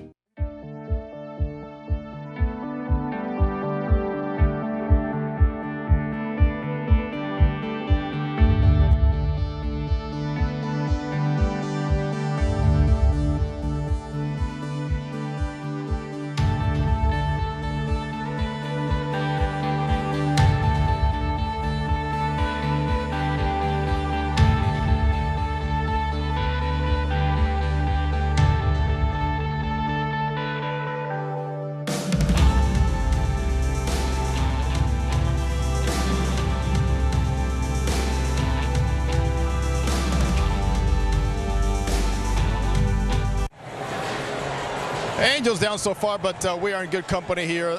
Brandon Marsh makes his debut, and I am accompanied by his mother, Sonia, sister Erin, and I'll start with you because obviously, how emotional is this day for you? You know, it's super emotional. We've been supporting him for years here with the Angels, and his sister, huge supporter, of course myself, and just so super happy to see him excited and doing what he loves. So happy to be here. And for you, he always talks so highly about you. You are a supreme athlete. What was your reaction when you heard the call? Well, immediately I cried because I was freaking out, and so but really happy for him. I think he was really happy for himself. He's like worked really hard for this. Obviously, they all work so hard, but you know the call is coming, and you just never know when. And so when he called me, I was preparing for it, but I was just extremely happy, emotional but happy, you know. Tell us why he is so proud of you and what you've accomplished in your college career as an athlete. I don't know. He's definitely the athlete of the family, so I don't. Well, I want you to tell us what you do. Well, I do the heptathlon at Duke University. I'm on the track team, yeah. And I just got back from the Olympic trials. And it was really fun and a good experience, and I hope to make the team next time, so it'll be fun. Very happy for you and proud of you. Thank you. Mom, I know that you're not alone. There's been a big loss, obviously, in the family recently, and we spent a lot of time talking to him in spring training, and the eyes of pride were always there for your husband, now departed. But how special is it for him, as you would describe? So it's serendipitous that we're here at Angel Stadium, because we feel like since we lost Jake a few months ago, which we did bring him with us because we just think he should be here, always supporting. And he has coached Brandon all the way up, and he's his angel in the outfield now. So how beautiful is it that we're here at this stadium at this time with the Angels in the outfield? Super, super glad to be here. Thank you. Thank you. Erin, thank you. You too. Have a great, enjoy the game. Have some fun. I know. Thank you. Thanks for loving our brand. All right, Jose, thank you for that. That certainly is an emotional day. We talked about Brandon's emotions, the family's emotions, obviously pretty high. Yes. Love that angel in the outfield, his dad being here with him today. Logan Gilbert clipped Max Stassi, who's on first. This is Adam Eaton. 0-2 pitch misses out. If you're just joining us, Gilbert is one of the top prospects for the Seattle Mariners, and he's gone from prospect to impact starter in a real hurry. Just 27 starts in the minor leagues. Eaton flips it to left. That's hit pretty well. Bauer's in, and now back and makes the catch. And here's a great example of what makes this kid special. You see, after he delivers the baseball, he is right on top of it. That sharp slider. He's got a good changeup that's developing, but his fastball has been 97, 98. He's hitting all four quadrants with his fastball, but that slider is tight. That's the pitch he goes to most times for the strikeout, but his fastball has been very, very effective against fastball hitters today. Angels were able to load the bases in the third. And a push bunt by Ward. Gilbert flips in time to get the out. For a big guy, 6'6", 225, that's an athletic play and not a bad idea by Taylor Ward. I was thinking the same thing. I thought that was a good idea. I mean, that's a lot of ground to cover. I mean, that's a pretty good bunt. He's fielding that, flipping it all with the bare hand, but he did everything well because as a pitcher, you push that into the grass and then you flip it over. Because if you try to scoop it like that, you're not going to make the play. But nice play all the way around by Logan Gilbert. And here is Brandon Marsh now. He was rung up on a pitch that was a good deal outside, but this is his first day in the big leagues. And the man behind the plate, Joe West, has umpired more games than anybody in the history of the sport, is in his 43rd and final year.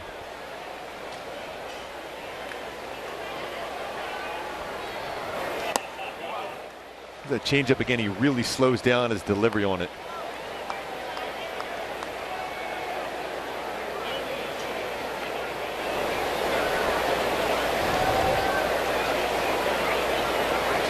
Marsh had some good cuts, especially at the fastball.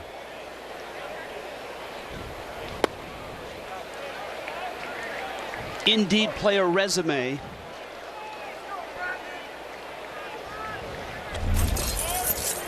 '23, Buford, Georgia. The OPS is great. His strike zone awareness is terrific. .371 his on-base percentage throughout the minor leagues.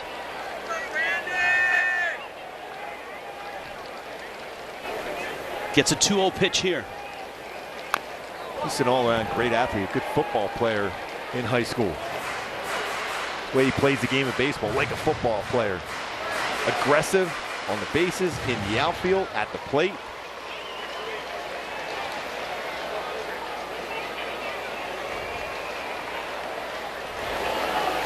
Stands back in.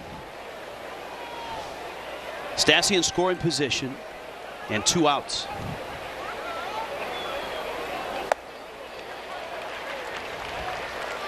Good at bat working for Marsh. He can center in on a spot now in the strike zone. He's worked the count in his favor.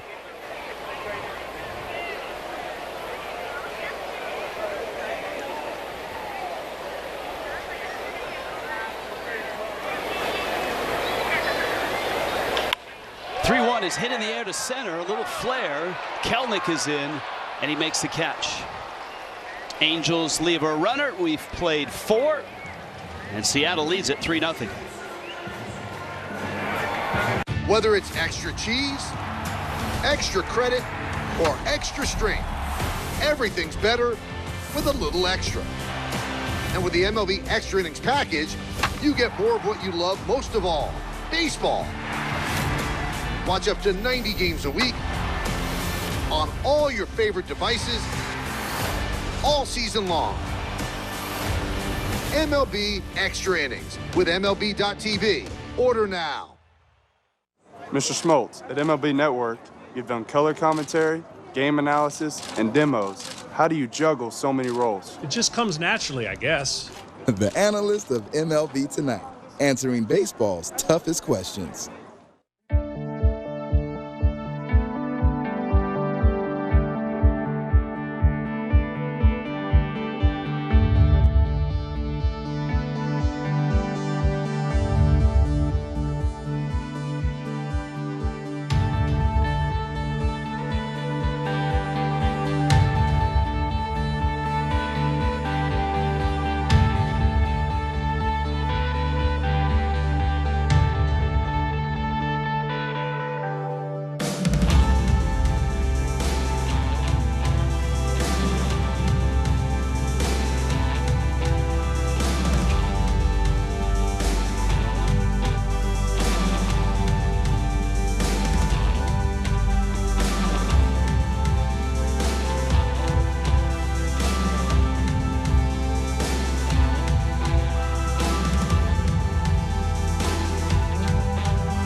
Frontier to swing and be able to generate that power with the hands. It's quick through the baseball for Brandon Marsh. Even a fastball in the upper part of the strike zone gets through the baseball, keeps that head down, the hands quickly through the baseball.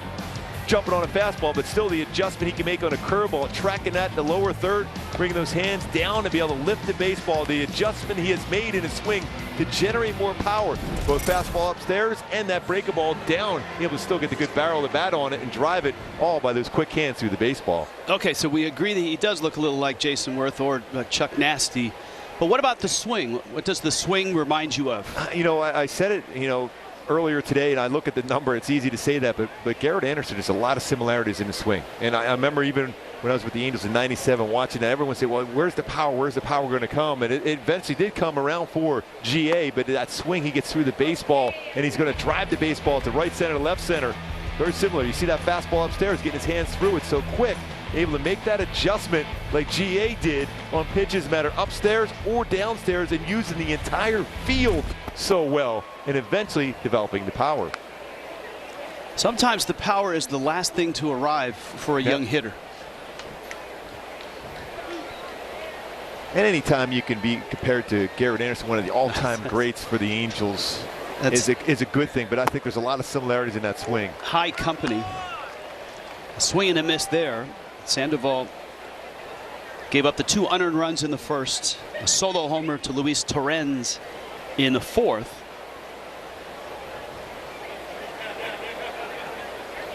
Moore has 4 hits in this series, and he adds to that by sending that one into left center field. And so Seattle has a runner aboard. Mariners are not a big aggressive base stealing team, but Moore is their stolen base guy. It's amazing. 14 stolen bases in 17 attempts.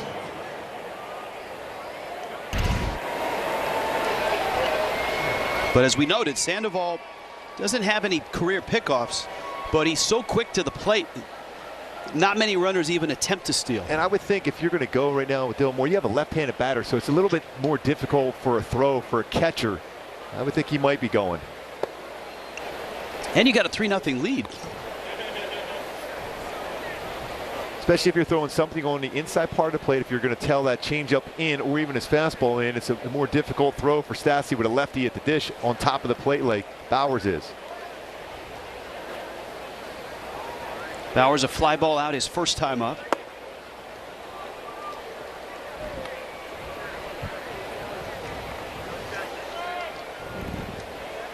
Well, the Angels 5-7 against Seattle so far this year.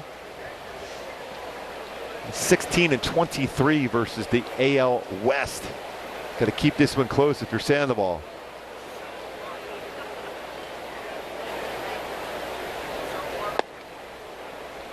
That's a good pitch. I mean, a great pitch. And you can see the quickness in the delivery. I'm sure Bowers has a lot of family here. Had to leave plenty of tickets from nearby Huntington Beach.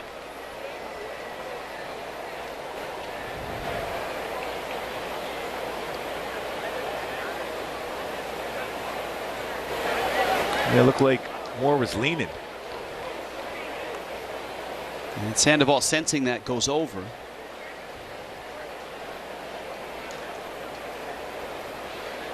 Yeah, really tough to go on first movement for a guy that quick to the plate.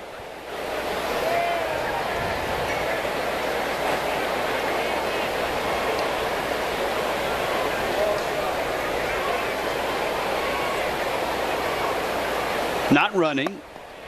And Bowers way out in front. The swings and misses are starting to come now for Sandoval. By the way, I'm looking at a guy I compare a lot with Sandoval, quick to the plate, Cliff Lee.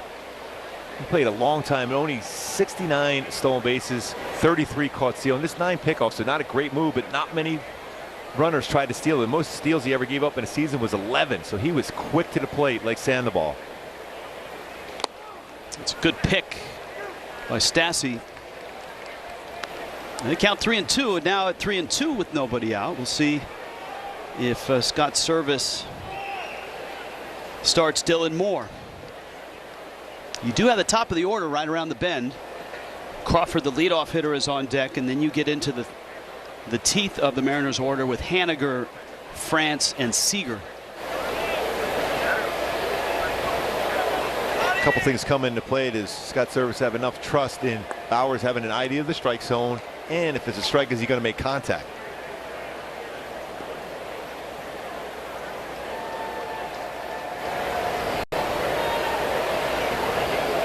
Powers was with Cleveland and joined Seattle in mid-June. 52 strikeouts and 196 at-bats coming in. So there's a strikeout in his game. You want to take that chance if you're Scott Service with the top of the order coming up. And as we've seen here, Sandoval's move is nothing special, but his delivery is ultra quick. Not running, and a swing and a miss. Wise decision by Service not to have him on the move, because that's a perfect pitch as a catcher to be able to get up and quickly throw it. It's a fastball, it's upstairs.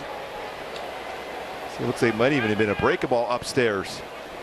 Well, Scott Service has a pretty good memory, I would expect, and so he's thinking about the June 6th start with 10 strikeouts and 32 swings and misses. I believe that was number 6 of swings and misses.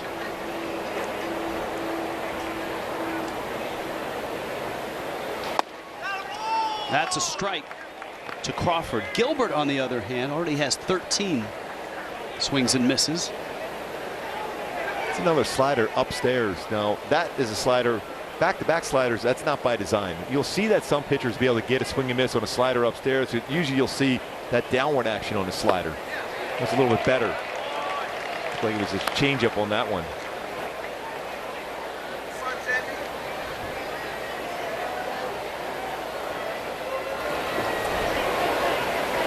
It's actually hard for a pitcher, right, to throw a backup slider, which can be an effective pitch. Very effective. If you're thinking about break and it doesn't break. Usually you'll see that from a veteran going forward in his career, just to try to trick some hitters. Line to right. Eaton reaches and makes the catch. That was not an easy play. You're not used to that.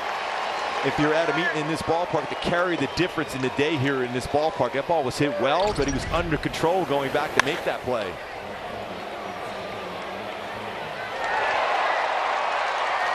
That's one of his calling cards. He's always been an outstanding defensive player.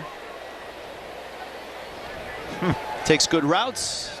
That reaction is great by Sandoval. He goes, oh, yeah, I knew that. No problem. No problem. Haniger now has walked and has a fly ball out. Infield playing him to pull. The looper, and that's going to nestle into right field for a base hit. Eaton charges. Dylan Moore races for third. And Seattle, with 2 outs, is set up first and third.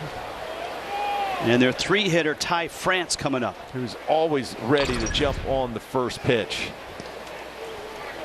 Sometimes it's not how hard you hit him, it's where you hit him, and that's exactly what it was for Haniger, who has that magic swing going against the Angels this year. And now a quick word from Hyundai. Hey, it's your journey. Own it. Already this year, 41 times Francis put the first pitch in play.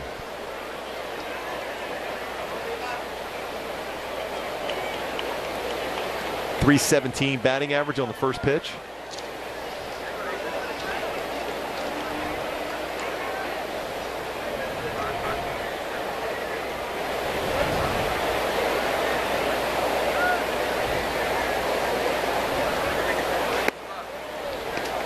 Off speed, he misses out. Sandoval has that devastating changeup. Haniger at first. Moore over at third. That's why, as a pitcher now, you look back where your infielders are set up. You have to have more coverage on the glove side. On the backhand, you know where Fletcher's at, so just look back and have an idea. You see Sandoval doing that, and see where his infielders are set up. That's why you always do that as a pitcher. That way you know which way you have to go for a baseball. Unfortunately, the ball that France hit in the first inning, he had nowhere to go. And it hit him right on the left wrist. Left center field, hit well. Ward is back, and that ball is gone. Ty France, and the long ball bites Patrick Sandoval again. It's 10 now this year.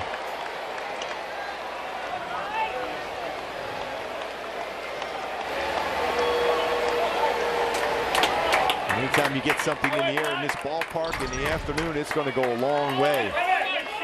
That's a changeup that had more cut type action than that fade action going down and away. Every once in a while you'll see that from Sandoval.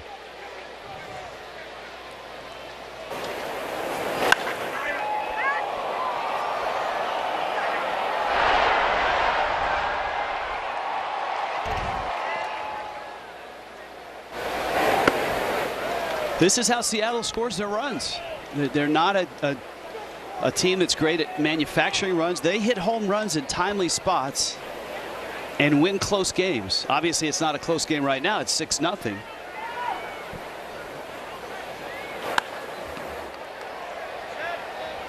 Seager fouls it back. I mean, that's a pretty good number. An indication of that's exactly how they score their runs, 50%. But still, you're not going to win a lot of those games when you're relying on mistake pitches hit out of the ballpark. It's all set up by your bullpen and your starting pitch. It gives you a chance to win. Because you look at Minnesota, even the Yankees this year, they're hitting a lot of home runs, but they haven't performed anywhere near where you would think they're capable of doing. This 3 games over 500. Minnesota, just a real tough year. 13 games under 500. And that illustrates how good Seattle's bullpen has been when they've had opportunities to win. Count 1-2.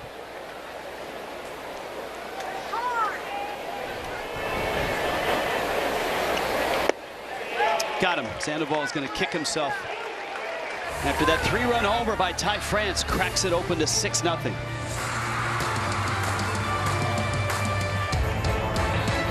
Mike Trout, people know he's one of the greatest players this game's ever seen. Meet Mike Trout. Can run. He's watching MLB Network.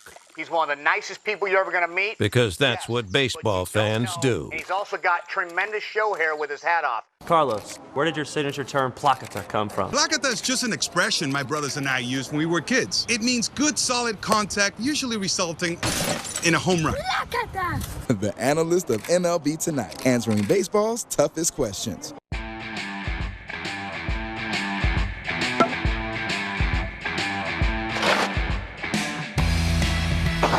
It's time for MLB Pitch, Hit, and Run, presented by MLB Network, the official youth skills competition of Major League Baseball. Sign up today for your chance to play your way to the 2021 Pitch, Hit, and Run National Finals. Sign up for free at pitchhitrun.com.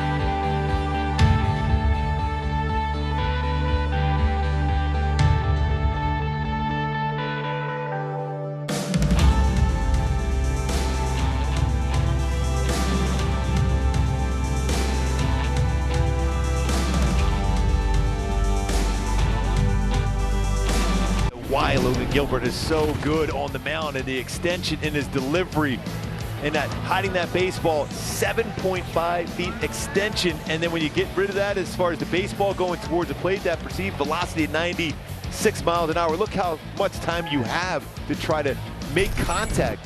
0.40. That's less than a half a second to be able to react on that one because of that extension. As far as 7.5 feet on the delivery of his pitch off the fingertips. Third longest extension in baseball. That's amazing, though, when you have that type of extension and stuff with it. This is Jose Iglesias, but not deep enough. And in the sunshine, running it down in left field is Jake Bauers. So at 96, that extension where he's landed, so he's throwing that baseball when the ball was out of his hand at 52 feet, 52 and a half feet. and it's on you at 96. So you don't have a lot of time to react and make contact with a fastball. Bailey Falters #1, Steve Cishek #2, and this guy #3 in terms of length of extension. Here's Mayfield. I always go back to Tim Lincecum was really good as far as that. I mean, he had that delivery. Oh, that was a breaking ball, and it got away, and Mayfield's fine.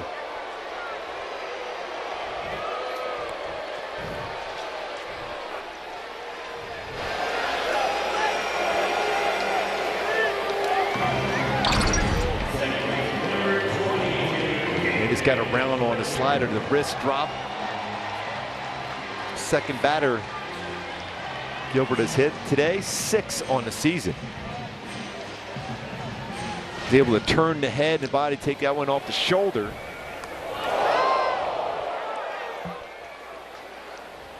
Not that a breaking ball like that feels very good, but it's better than 97. All right, here's Fletcher. And if you're just joining us, he's 0 for 2. He struck out in the first. He popped out in the third. And the hit streak sits at 26. The last to get to 30 was Freddie Freeman. Fletcher sits at 26. And it's been a tough ride against Logan Gilbert. You see that life on the fastball. I mean, Fletcher's reading that one off the plate. That was right on the black. But he gets another pitch like that, that's going to play right into his swing to punch that ball to right.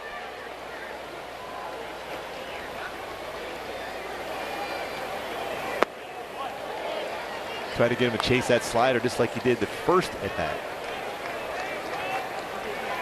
Ohtani's on deck, Walsh behind him. Just 2 hits for the Angels, and they've come from the 8 and 9 hitter, Iglesias and Mayfield.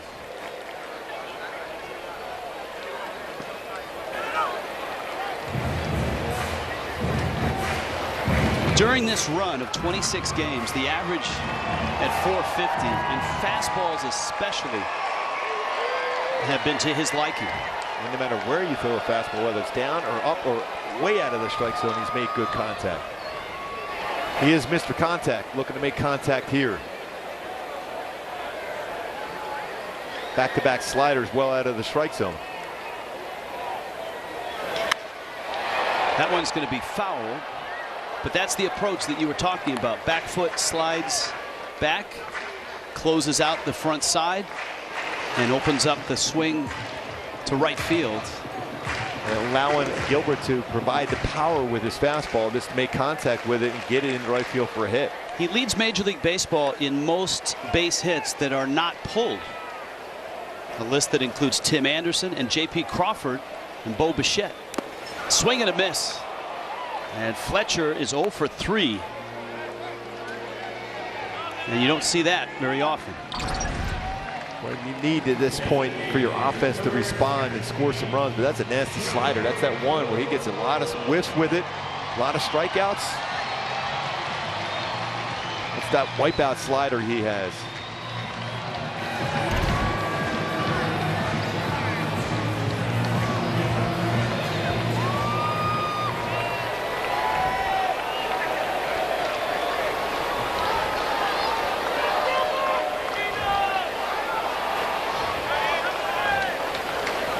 Walk in the third, and Gilbert was really careful with him and spent most of the time right there outside the strike zone.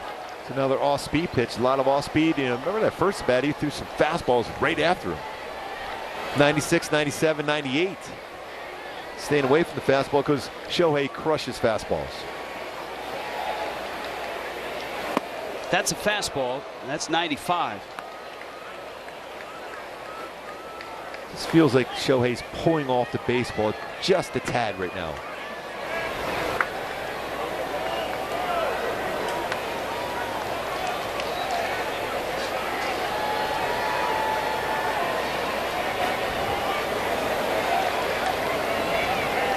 One. He's really forcing that changeup against Ohtani. If you're thinking young pitcher, get his pitch count up, Last couple starts, he's been over 100 pitches, 103 and 105. So he's been able to stretch it out. And Seattle will be careful with him as far as pitch count and innings pitched. So got to do some damage while you can.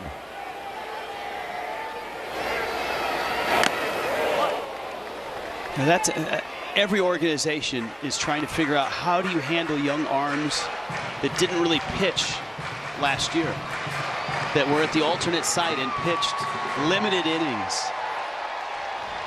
How do you treat that? Do you, I think you use caution coming out the next year? But you also the visual. You're seeing the life off the arm, off the baseball when he's throwing fastballs. That's a pretty good indication. I imagine he's going to try fastball here. 2-2.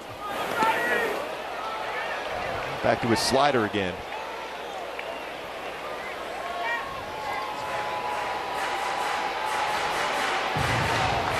So counts full, 3-2. Angels trying to get on the board against one of the bright young arms in baseball, Logan Gilbert of Seattle. And one swing of the bat, all of a sudden you're right back in the game. See if Shohei can get a pitch. 19 home runs versus fastballs this year. And Mayfield will be moving.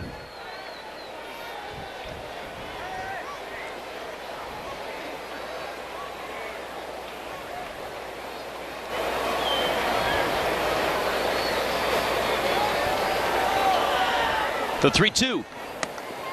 He went back to another breaking ball. Got underneath it. Almost similar to the pitch that hit Mayfield with. Another opportunity for Walsh. Well, with the bases loaded after walk to Shohei. Last at bat, a chance with 2 on here. 66 RBIs this year for Walsh. Pair of strikeouts against Gilbert.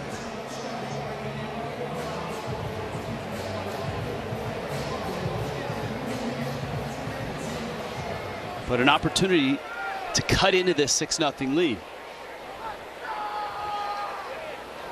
And a big shift against Walsh. Pitch number 79 of the day coming. Cleveland and Oakland 2-2. Bottom of the 6th in Oakland. Houston has lost 4-0 to the White Sox.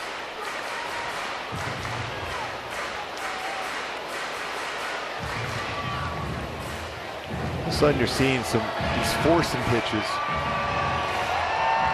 And especially with his secondary pitches, whether there's a slider or a changeup. So if you're Walsh, although Walsh has been great on non-fastballs, as he has crushed non-fastballs, you'll probably get a fastball now.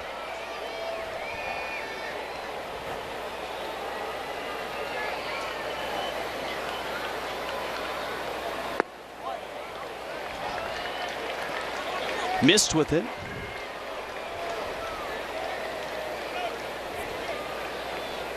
Got to be sitting fastball again if you're Walsh.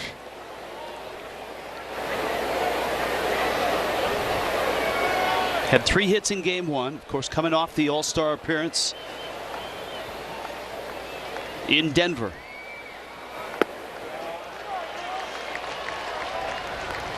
All of a sudden, it's really having a tough time throwing strikes. Pretty sure you're going to get the same pitch 3-0, 3-1, so I would make him throw a strike here now to Walsh. Even though you've crushed the baseball all season long, you're going to get the same exact pitch. 3-0. That's a strike.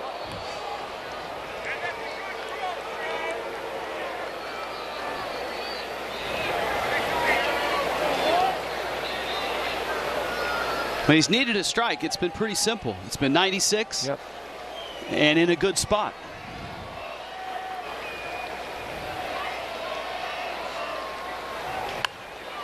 He had a great rip. That was 95. Exact same spot, too. 95-95.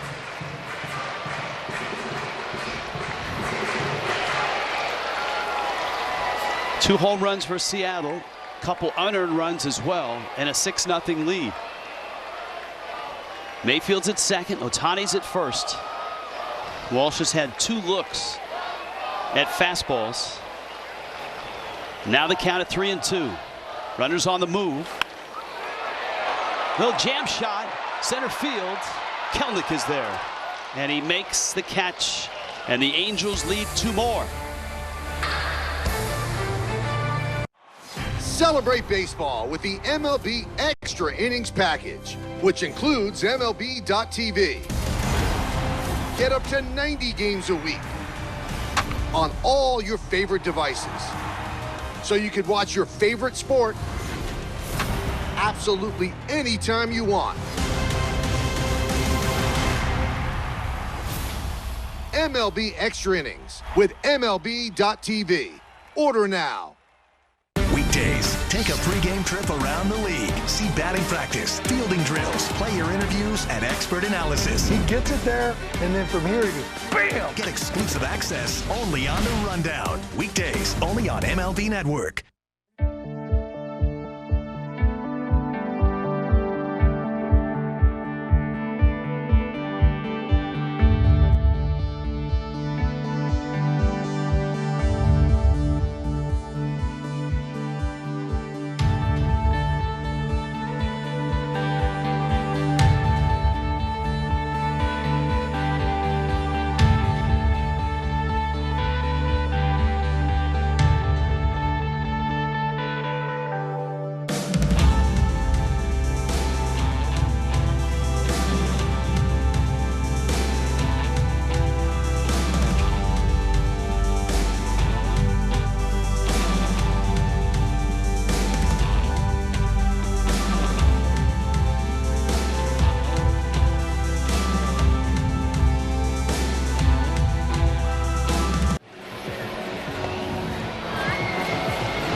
Join us for 70s weekend on Friday, July 30th and Saturday, July 31st as the Angels take on the Athletics, and the first 14,000 fans will get an Angels Hall of Fame tote with some great names up there. It's all courtesy of MLB Network, angels.com/promotions. 70s. 70s. How yes. were you, tell me about your 70s experience. You weren't yet in the Angel flights and that. You never got there. You were a headbanging, heavy metal Philadelphia, I was Broad Street bully type guy. Little Led Zeppelin, so Black Sabbath, yes, yeah. I was rock and roll. Rolling Stones, The Who, yes. Okay. I like last night you said maybe you'll call the game as Robert Plant. Yes. I won't have a voice left after it, but I'll give it a shot. It would be exciting for the first few innings. 1,840 miles to come watch the Angels. Nice.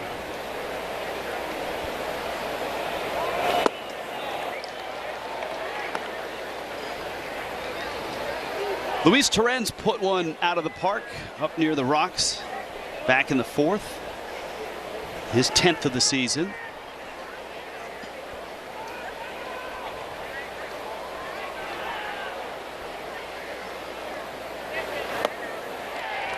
And a good changeup and a swing and a miss. And Sandoval trying to give some length to this start, something Joe Madden would love. Yeah, you always think in terms of Shohei Ohtani on the mound tomorrow. So you want to see your starters to get some length in there, because just in case, bullpen would be used early in the game. With Shohei, although last time out he was dominant against the Red Sox. He was really, really good against the Red Sox, but that time before he struggled against the Yankees. And that question's going to be asked for Joe Madden after the game. Is he going to be in the lineup tomorrow, swinging the bat in an American League ballpark? Madden addressed that today and said he'll talk to him about it, see how he feels. I like what he's doing today, Shohei. He's tracking the baseball. A couple walks today. Even though he had to strike out the first at bat, but 2 walks in a row. That's something positive going forward for that next at bat for Shohei. The iPad has become indispensable for hitters, because not only can you look at video, you can do it right there in the dugout. Now, it's not live video. It's not supposed to be live. There's no There is no connectivity allowed in a Major League dugout. No bars.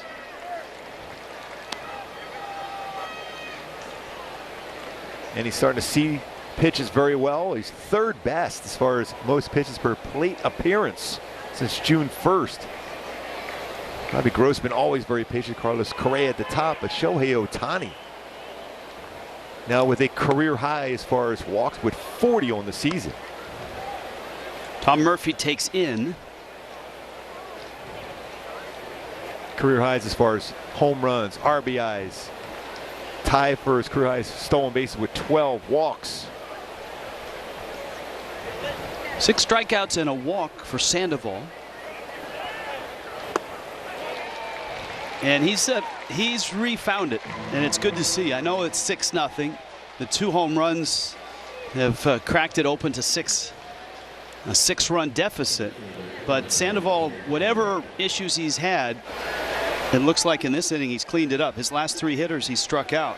Especially Murphy, who's had some pretty good swings in his career versus the Angels. He struck him out 3 times today. The play back in the first inning really has set the tone. Here's Kelnick. Youngsters 1 for 2 with a single.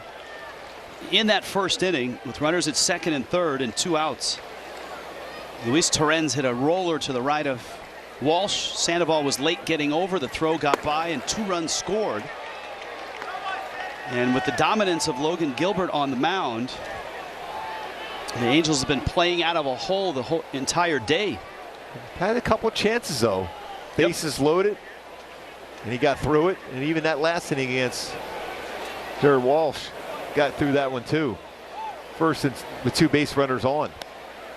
So the opportunities of late, and the command going away from Gilbert, more than likely you're going to see their bullpen moving. And it's been a very good bullpen. But at this point, it doesn't matter to who's going to come out of the bullpen. You'd love to see that change down there. And at 84 pitches, you would think Gilbert's got 1 inning left in him. That is Patrick Sandoval striking out the side. He's punched out 4 in a row. It is 6-0 Seattle.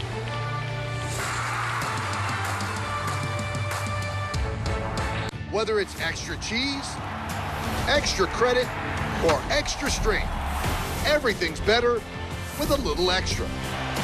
And with the MLB Extra Innings package, you get more of what you love most of all, baseball. Watch up to 90 games a week on all your favorite devices all season long. MLB Extra Innings with MLB.tv. Order now. Hey, Uncle Dan. Zach, go ahead. So, what's your approach after a bad show? A bad show? You think I had a bad show? Well, you flubbed 2 lines in the intro segment. How did you feel about that? How did I feel? Next question. Okay. What was on your mind when? What was on my mind? Boy, I hope my nephew Zach doesn't ask any dumb questions. The analyst of MLB Tonight, answering baseball's toughest questions. Only on MLB Network.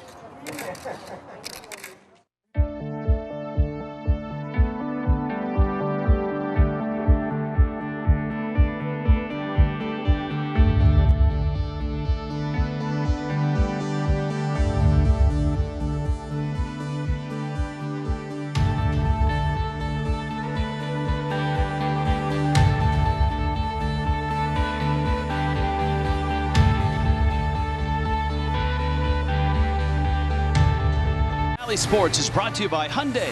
See your Southern California Hyundai dealer today, because the longer you look at the new Hyundai, the more there is to like. And by Jack in the Box, our $6.99 triple bacon cheesy Jack combo is here, only at Jack in the Box. And by your Southern California Cadillac dealers. Gorgeous Southern California Sunday. Rich Waltz, Mark Gubaza, Jose Mota, our entire Valley Sports crew. By the way, we have an incredible crew. I've been squarely on their shoulders for the last couple of games. Logan Gilbert, 8 strikeouts. Max Stassi, line drive, base hit. Just the 3rd hit for the Angels, but a good way to start the 6th inning. Adam Eaton, you just never know. He might try to bring a baseball and try to drag it down the first base line, knowing the need for base runners. Well, Gilbert got off the base and did a nice job on the bunt by Taylor Ward down the first base line. He's a good athlete. Part of the storyline of this game as well is the Major League debut of Brandon Marsh, one of the top Angels prospects. He has started, is in center field in the 7 spot, and he's 0 for 2 with a strikeout and a fly ball out, and Eaton knocks that one foul.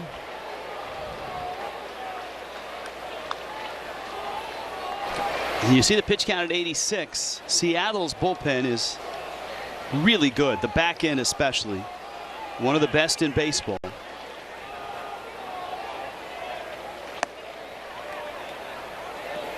JT Chagua in the bullpen.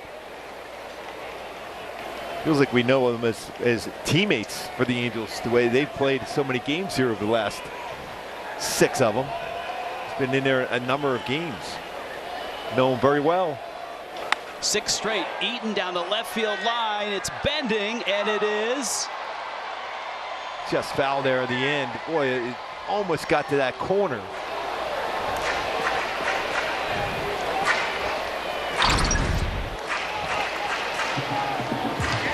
Hit it on the line. You was hoping to stay true and did not hook at the end, but it did.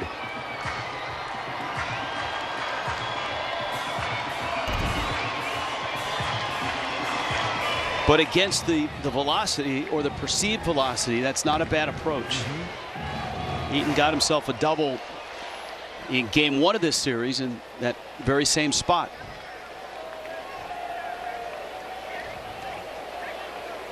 This is 6 straight games for these 2 opponents. 3 into the break, 3 out of the break. That's a foul ball right above us. You were ready to make the play on that one, Rich. I was. I was looking at my defenders behind me. I was saying, okay, I think they have a better chance of making the play. That's why I always look back to who's behind me to make a play. 1-2. Nasty. Man, you add that fastball that he's got, you add that slider and the change-ups when he's able to command it. That's the first slider he has thrown very well over the last 2+ innings. And that was a nasty one to be able to get Eaton to be able to swing and miss on that one. That extension, how that follow through. Yeah, and a lot of times that, you know, as a hitter, you're trying to see the baseball out of the hand of the pitcher with that extension, and it's difficult to be able to read. Is it a fastball? Is it a breakable? Is it a changeup? That's why you're seeing some odd swings. That's back-to-back pretty solid sliders in a row for Gilbert. And that's 9 strikeouts now in 5 1/3. There's no difference in his arm angle on any of the pitches. Every once in a while, we could see from up here, he slows down his arm a bit on his changeup, but it's still the same arm angle. Outside corner after a gorgeous breaking ball. And I mean, if you're Taylor Ward, it's like it's 0-2 and I haven't had a shot. I'm surprised that this is a career high for this young man, as good as he looks. And what are they doing at Stetson University that no one else is doing? I mean, look, Vanderbilt, all those are producing pitchers, but small Stetson University has produced Jacob deGrom, Corey Kluber. What was that old commercial? Stetson fits? Well, it fits for if you're a pitcher. And this guy, breaking ball, hit down the line, and that's a base hit. Stassi around second, on his way to third, and Ward has himself a double. 2 hits in the inning.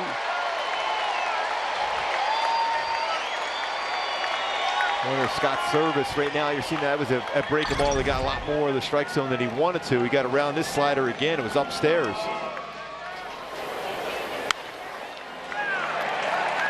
And Service is on his way out of the dugout.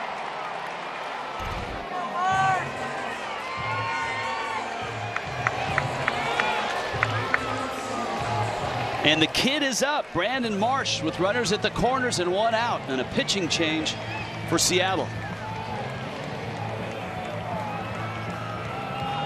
Whether it's extra cheese extra credit, or extra strength. Everything's better with a little extra. And with the MLB Extra Innings package, you get more of what you love most of all, baseball. Watch up to 90 games a week on all your favorite devices all season long. MLB Extra Innings with MLB.tv. Order now. Hey, Uncle Dan. Zach, go ahead. So, what's your approach after a bad show? A bad show? You think I had a bad show? Well, you flubbed 2 lines in the intro segment. How did you feel about that? How did I feel? Next question. Okay. What was on your mind when? What was on my mind? Boy, I hope my nephew Zach doesn't ask any dumb questions. The analyst of MLB Tonight, answering baseball's toughest questions. Only on MLB Network.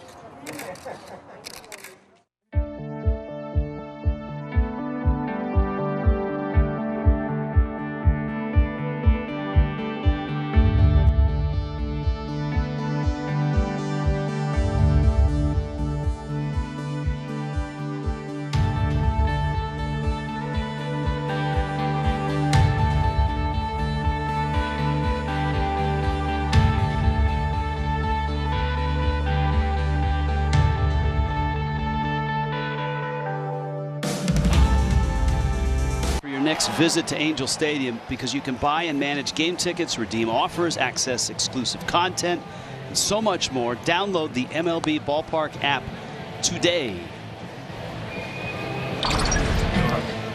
This is quite a moment. Meeting Mark Kubica. Hasn't seen him since spring training. Gooby, how are you? That's going to be the good luck hug right there. That you guys hugged it out. I like it. Yes. All he was saying, he goes, I can't breathe right now. This is, I mean, everything was going so fast, but now he's had plenty of time to be able to see some pitches and get comfortable in the batter's box. Well, he was hammered by Joe West in the third on a pitch that was way out. It was a called strike 3. JT Chagua out of the bullpen. It's a good fastball here, too. He's going to have to deal with 94, 98, slider, changeup. His family is here. Buford, Georgia.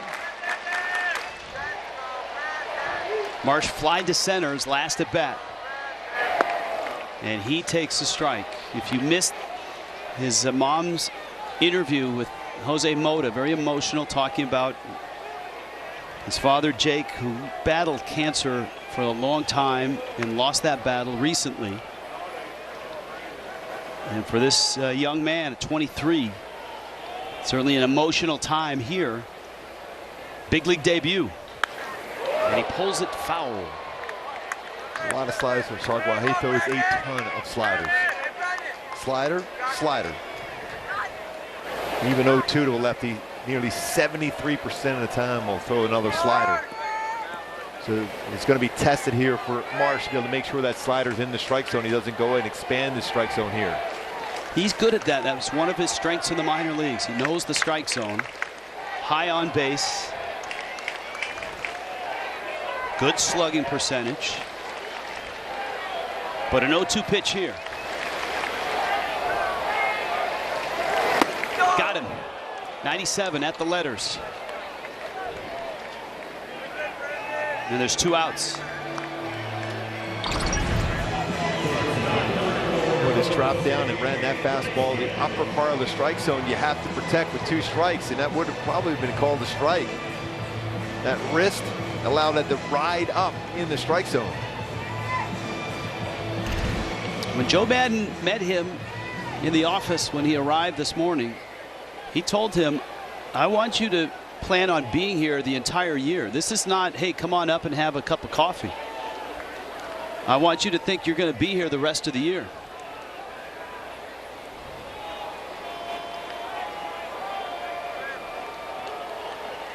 Iglesias now.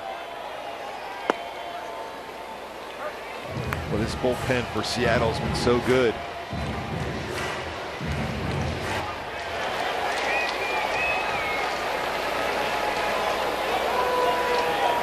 Yeah, pick your arm. Sewald, Graveman. We saw some good arms last night as well, even when they were down by a bunch. Line drive, base hit, in the corner. Stassi will score, Ward will score, and Iglesias has the Angels on the board. 13th double, 29 RBIs for Jose Iglesias. 2 for 3 today, including a stolen base. And just like that, right back in the game. A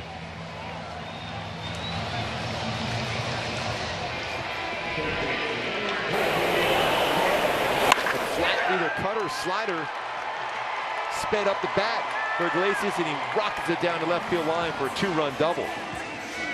We noted early with all this velocity from Gilbert and now Chagua, the shortest swings, the smaller guys seem to have a little more success. Iglesias got 2 hits. Mayfield's had a hit and a good at bat. Stassi the same thing. But you'd love to pick this run up and cut the lead in half from 6-0 to 6-3. Mayfield's story, I haven't touched upon it, but just in researching him, this guy is special. Non-drafted free agent, University of Oklahoma. Not many non-drafted free agents get to the big leagues, but Mayfield has done it. And he enjoyed his night last night, a double and a homer. Little roller. France has to go to his right, the flip, and out at first, and that wasn't easy for the Mariners. On the board are the Angels, but down in this game, 6-2. It's not just because Boll & Branch organic cotton sheets are incredibly soft. They are. And it's not just that they're free from toxins and made by people who are paid and treated fairly. That's true too. It's because home is where the magic happens. And with better sheets made in safer ways, home makes the world a better place. Boll & Branch. Right now, try for 30 nights risk-free and get free shipping at bollandbranch.com. Nerds! Have new money goals? NerdWallet can help you find the credit card to make them happen. Want to earn enough points for a weekend of fancy camping? We have options for that. Maybe have a better credit card than your older sister. We have comparison tools for that. Or find a card that lets you donate your cash back to food banks. We have tips for that too. From low rates to the best rewards, easily discover and compare the smartest credit cards. For all your money questions, turn to the nerds.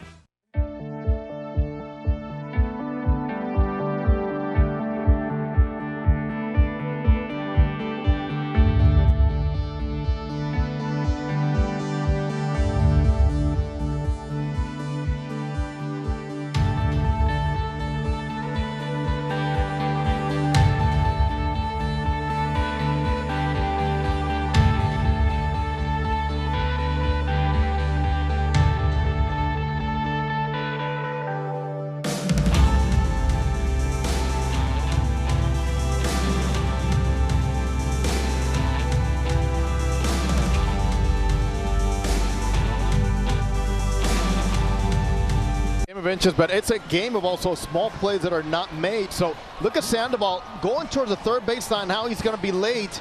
That offsets the timing on the first baseman who wants to lead him to the bag. That is a costly 2-run error right there. And now look at the difference. Pitcher immediately reacting, getting to his angle, finding that bag, the inside, even in a tough throw, off balance, makes the play, guys. I mean, that is why. First thing they do in spring training, Gooby, is PFP. Yeah, so always covering the bag. And because of the shifts on right now, it's not normally this little flip now. It is a throw to first base, so you have to be ready and cut that angle down. Yeah, and Jose, and Brian Butterfield does such a great job with the Angels infield. That changes the drill, really, the pitcher's fielding practice, doesn't it? All the shifting now changes everything, because now the first basemen most times are so far off the side, off that line. That's going to be out number 1. So think about all the steps a first baseman must take, how far to go, and then the pitcher is going to be receiving a longer throw and a firmer throw. So yes, it becomes a little tougher now. And I think it was evident, Gooby, in that the Walsh throw, because this was like trying to throw a post pattern against a zone defense And he had to put it right in one spot. And that's a left-handed pitcher. It's a little bit longer of a throw, too, because he's falling towards that third base side as compared to the right-handed pitcher is falling towards the first base side of the mound. So it was a sprint for Sandoval going to first base, and you had to have that in your mind as if you're Jared Walsh. You had to lead him on a hard, firm throw as compared to the soft toss going towards the bag. Jake Bauers is up. Bauers has struck out and popped out. And I know this is not a big, sexy thing, but Patrick Sandoval, still in the game, in the 7th inning, when he was down 6-0, is significant because you touched upon that the Oakland series starts tomorrow. It's a quick 2-gamer, off day on Wednesday. And Joe Madden at least getting length out of Sandoval once he gave up the 2 unearned runs we just saw, then the 2 home runs.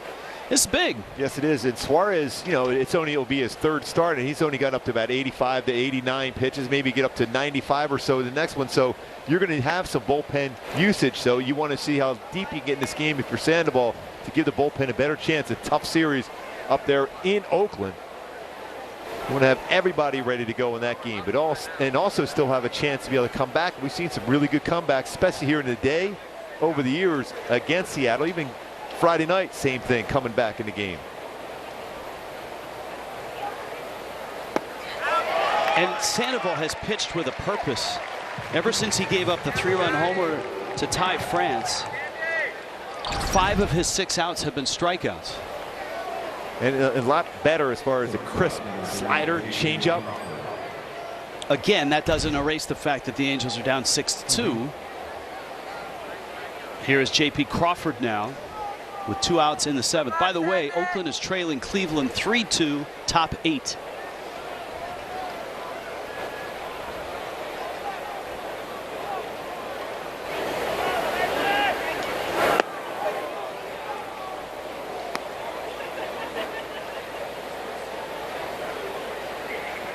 And remember in the first inning, not only 29 pitches, but a comebacker that banged off of his left wrist.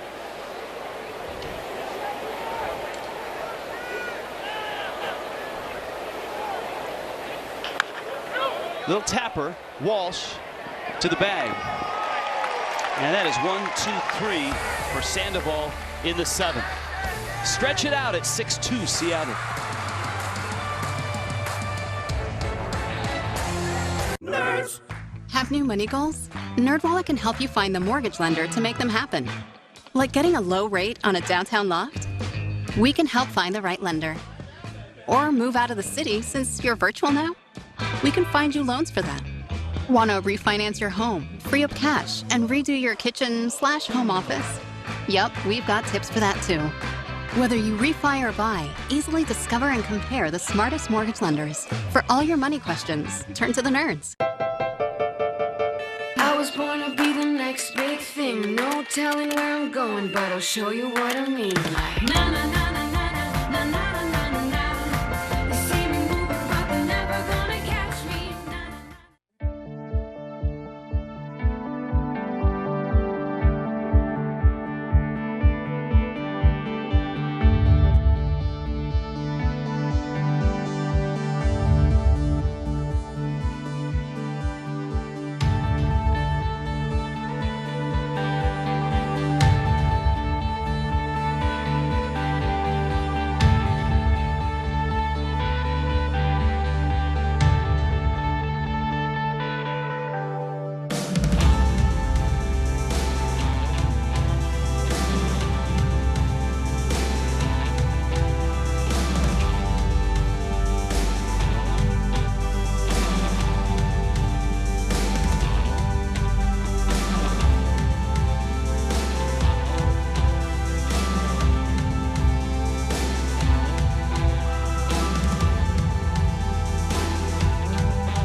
telling where I'm going, but I'll show you what I mean. Like, na na na na na na na na na na na. They see me moving, but they're never gonna catch me.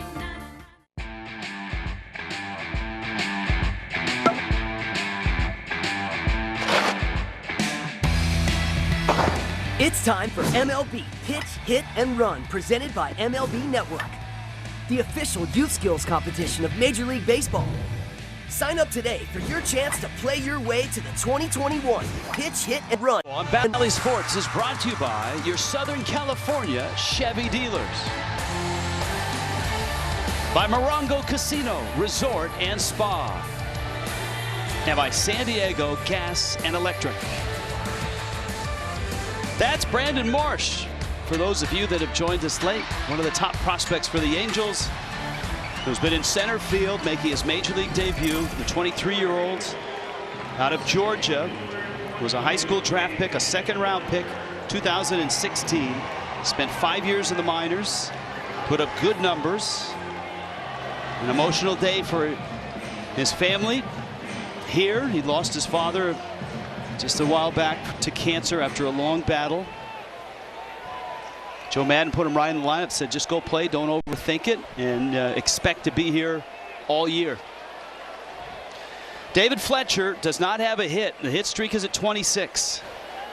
And the pitch misses in. He is struck out, popped out, and struck out. I just feel that Brandon Marsh is going to get another opportunity in a big moment in this game to do something special. JT Chagua still in there for Seattle. He took over for Logan Gilbert, who was really impressive. 6 1/3, 4 hits, 2 runs, a career high 9 strikeouts and 2 walks. Sandoval is going to finish with 9 strikeouts and a walk, 6 runs, 4 of them earned. Let's see if Fletch gets something to hit.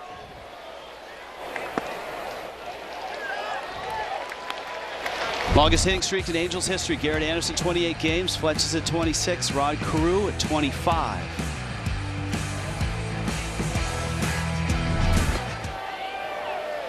He counts 3-0.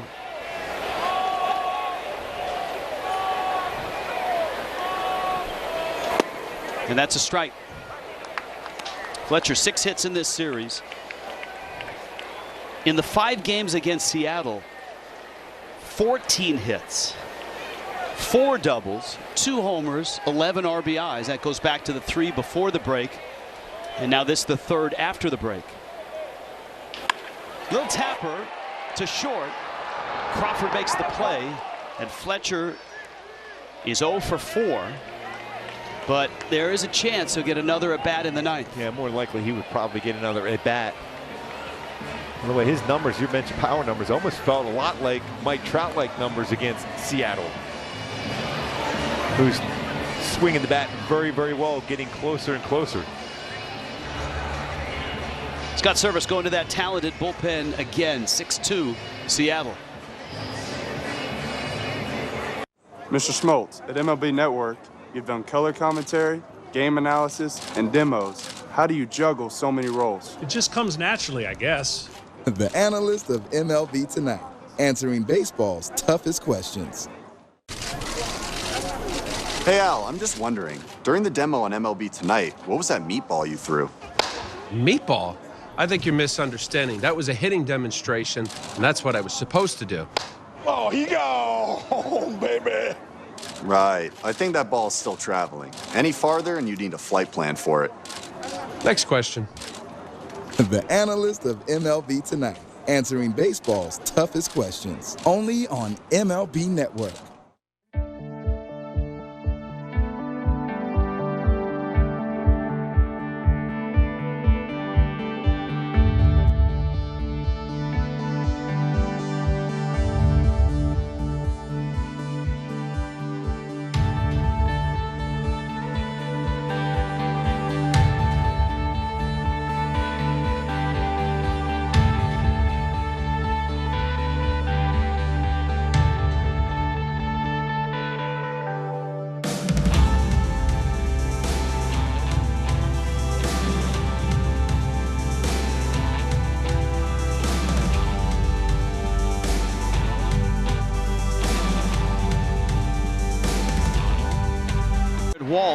Taking a look at Anthony Misevich.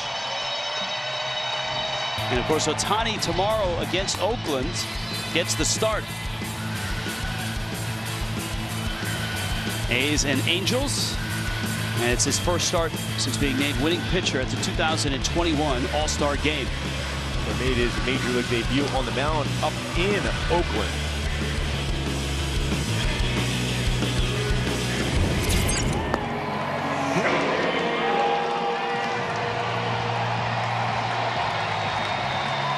And here comes Ohtani, who's walked twice. And maybe that's a good sign because he struggled mightily last night. And coming into that first walk in the third inning was 1 for 11 with 7 strikeouts in the series. That's good to see. When you're seeing a hitter who has had some troubles, you look for somebody to start tracking the baseball. Twice now it's worked the walk tracking the baseball.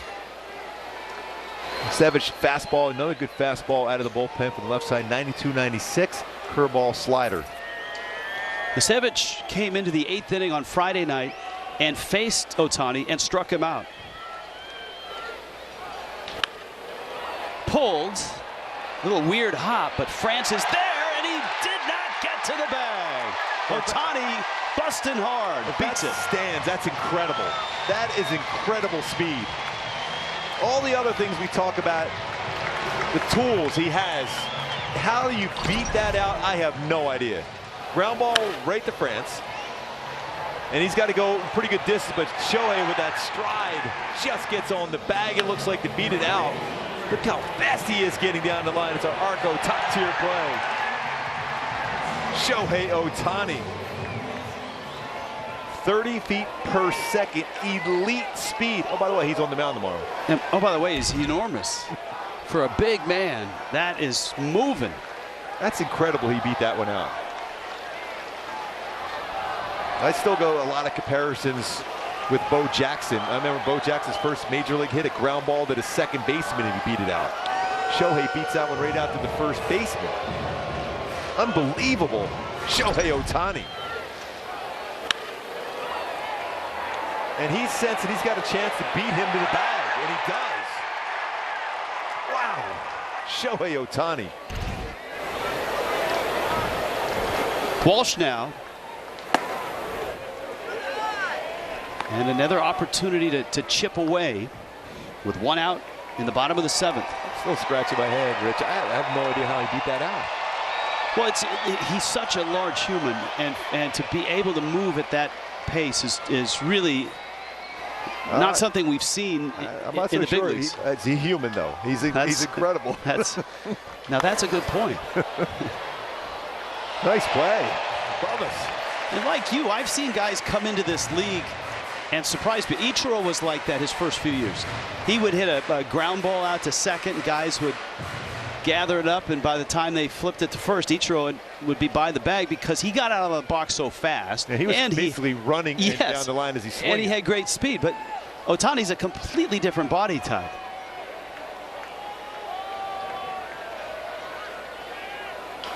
Ooh, that one hung up, and Walsh just got a piece. Counts 1 and 2.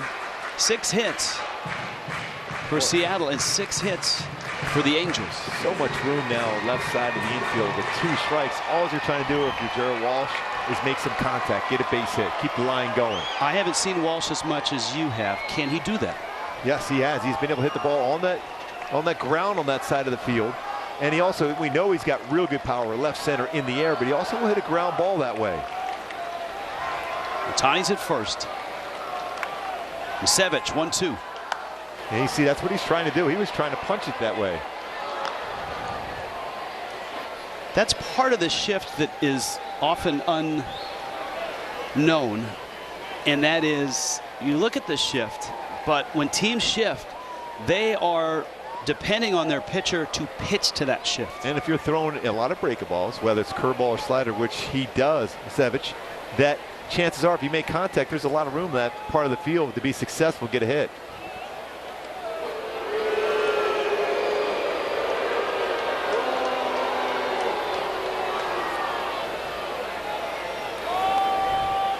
Because managers shift for a pitcher assuming that the pitcher is going to hit his spots.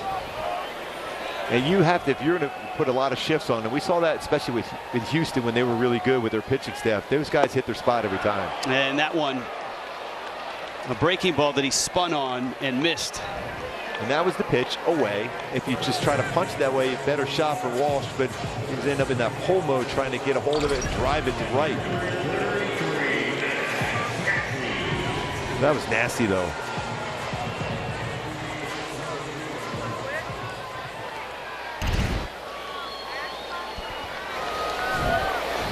Now Stassi, who singled in the 6th, one of only 4 hits against Logan Gilbert, has been hit by a pitch, and he struck out. He fouls it back. He was trying to do some damage first pitch.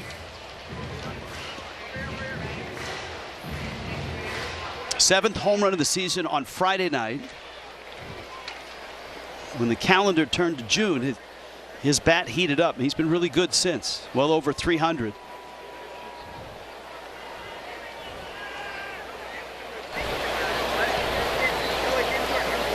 Really, more importantly, that you want to keep the line going as far as getting on base. But Shohei Ohtani beating out that hit, it gives David Fletcher another chance to swing the bat, extend the hit streak in the 9th inning at the very least. That's a great point.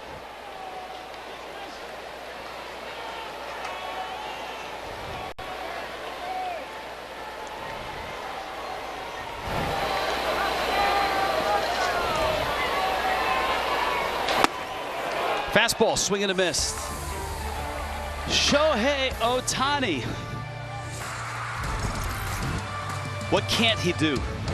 Routine ground ball, not routine with him.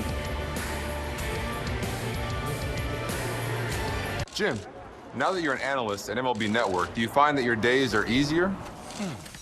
Hey, Jim, here's a research packet for tonight's show. I'll see you on the set in 5. Maybe a little easier. The Analyst of MLB Tonight on MLB Network. Whether it's extra cheese, extra credit, or extra strength, everything's better with a little extra. And with the MLB Extra Innings package, you get more of what you love most of all, baseball. Watch up to 90 games a week on all your favorite devices all season long. MLB Extra Innings with MLB.tv. Order now.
Our ballpark view from the T-Mobile coverage cam.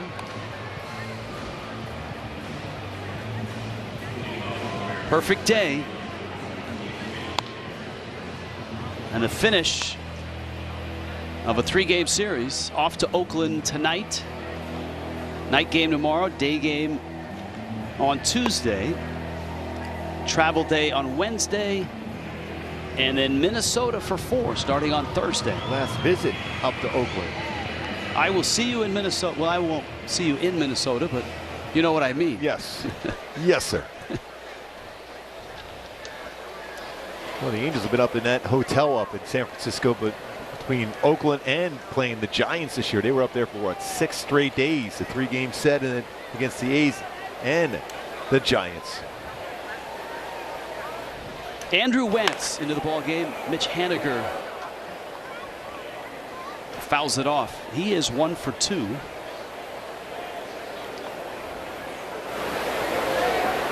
Not a bad start for the 7th round pick. UNC Greensboro.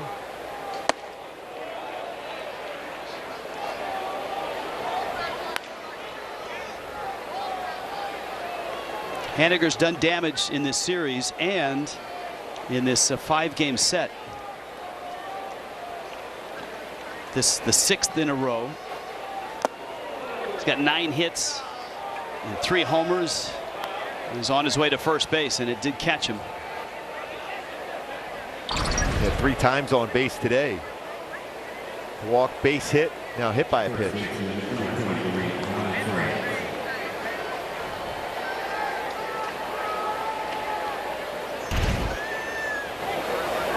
Ty France, difference maker in this game. He had the infield hit back in the 1st that bounced off of Sandoval's wrist and then blasted a 3-run homer in the 5th.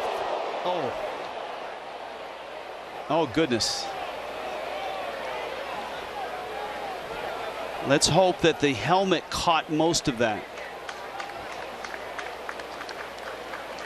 And it looks like it did.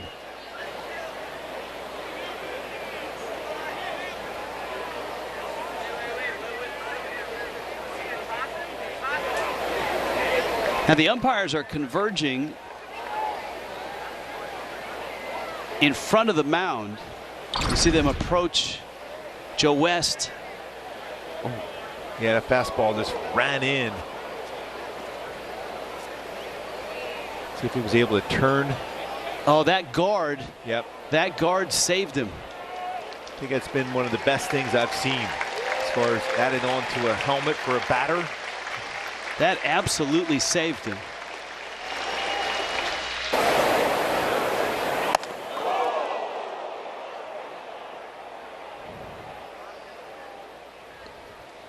He's going to stay in the game. That's good to see Ty be able to get down to first base.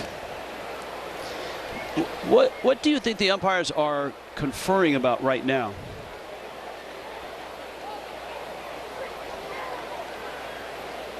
And on his way out is Matt Wise.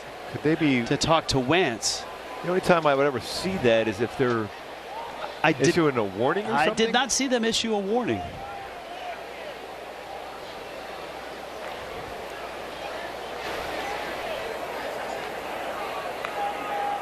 Jose Mota, you're down low. What did you see in that conference?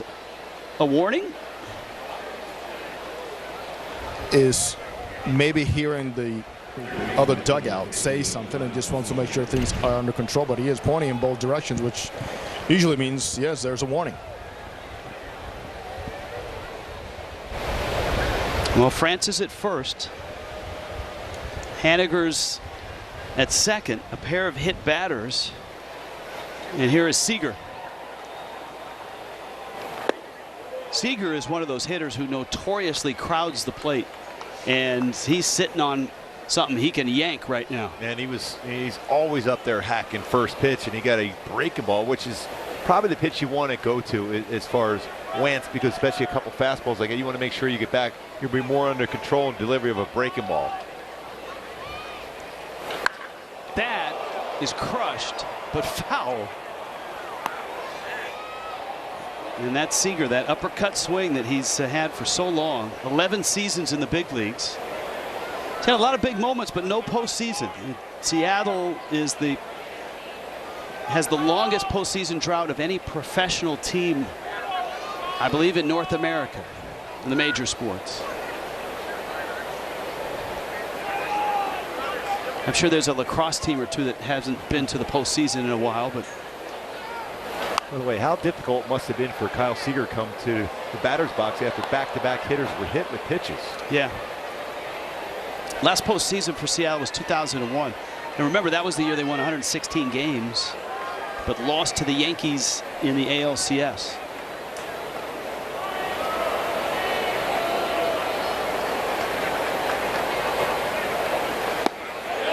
Check swing. He went. Seager doesn't like it. Joe West didn't even ask, and I think that's what Seager is saying. Is, how about a courtesy ask? Joe just kind of waved the ball.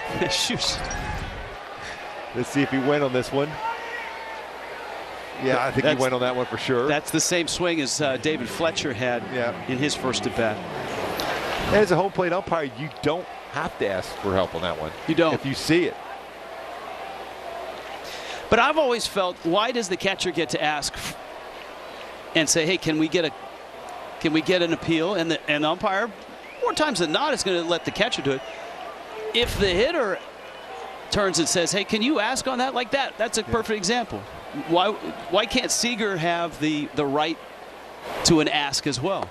Unless you're Adrian Beltre would point down all the time himself. Yeah, check on it, please. Yes.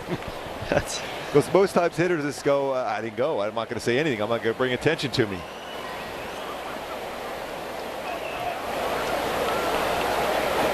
Here's Terens, who had the home run in the 4th. Wentz seems to have regained his control.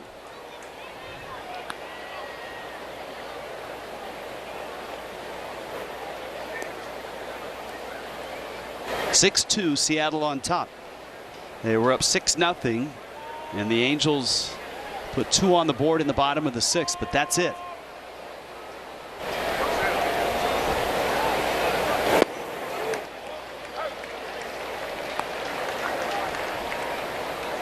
Painted a 4-seam fastball right on the outside corner.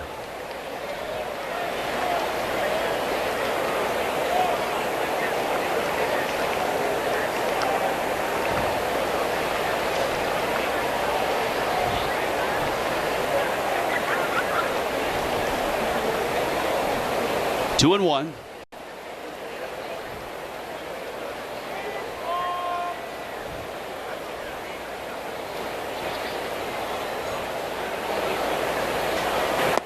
Center field is usually a busy place in any baseball game. And with a guy making his major league debut, Brandon Marsh, I'm sure, was ready for a lot of action. Yeah, center field, you get a lot of action normally if you're in the outfield. Not him.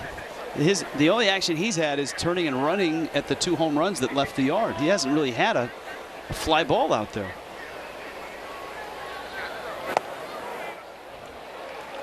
Lost him. Bags are loaded.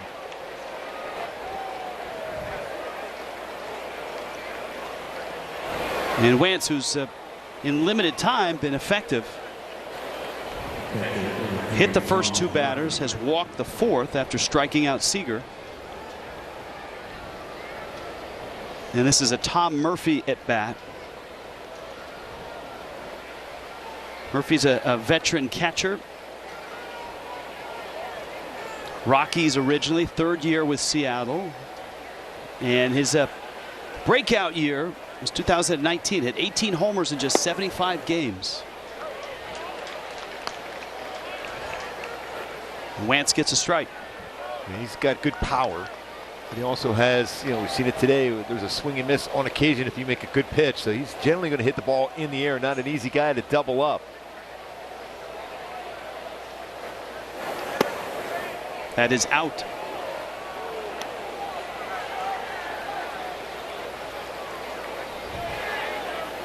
"43 years behind the plate for Joe West. That puts him, what, 1976, 77?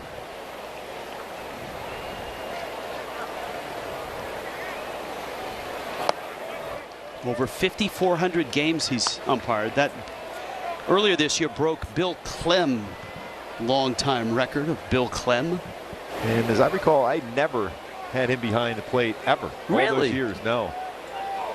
And before, you used to have the American League umpires, National League umpires for a long, long time. Never had them.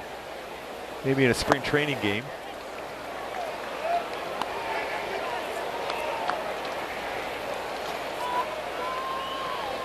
Well, Wentz right now with the count 3-1 and no place to put Tom Murphy. Murphy an 0 for 3 with 3 strikeouts. A Mariner at every base. And Wentz comes up and in and loses him. And that's probably the last pitch he'll throw today. Joe Madden on his way out.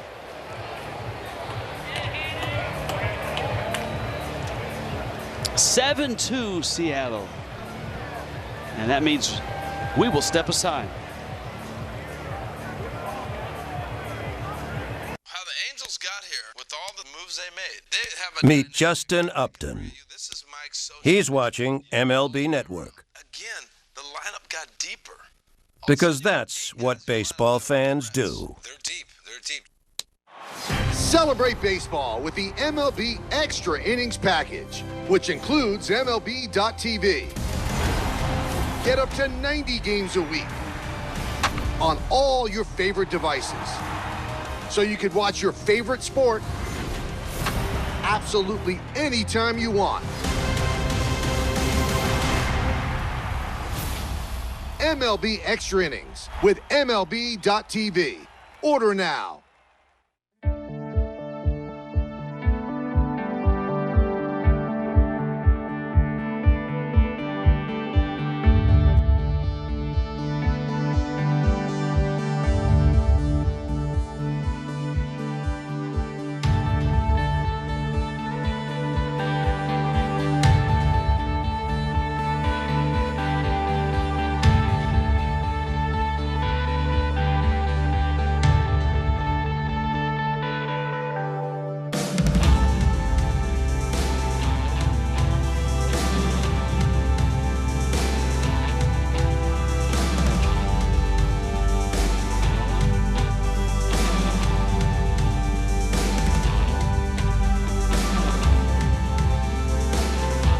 Angels taking on the A's.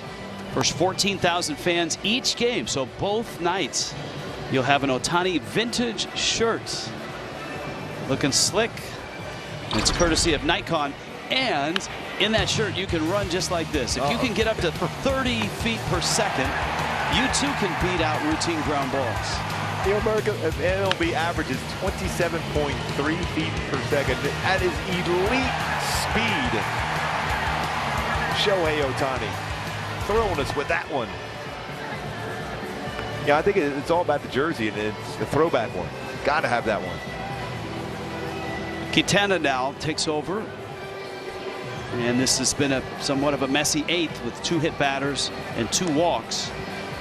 Seattle's lead is 7-2. I'm still in shock that Shohei Ohtani beat that one out. I mean, when you put it all into perspective, goes to Denver, he's in home run derby, starts the game, leading off the game. So he's facing Max Scherzer at the plate, and then he's facing Tatis Jr., you know, the first guy he faced on the mound. And then, you know, to do that, run down like that quick, it's incredible what he's doing. 2 walks today, already career high as far as walks, but to be able to get down the line like that fast, and you're on the mound tomorrow night. This is Kelnick, who was 1 for 3, had a hit last night. Bags loaded, 1 out. As you noted, Joe Madden will make the decision tomorrow whether Ohtani is in the batting order. And it's going to be the conversation, and you know the way Shohei is. He's going to say, you know what, I could do both. And I would not be surprised to see him, even though Cole Irvin is a lefty. Shohei had a pretty incredible series last time up in Oakland against Jesus Luzardo. What, a 97-mile-an-hour fastball he hit out right center. That's the importance, I think, of getting Mike Trout, Anthony Rendon, and Justin Upton back, because then it gives a little more wiggle room to Joe Madden.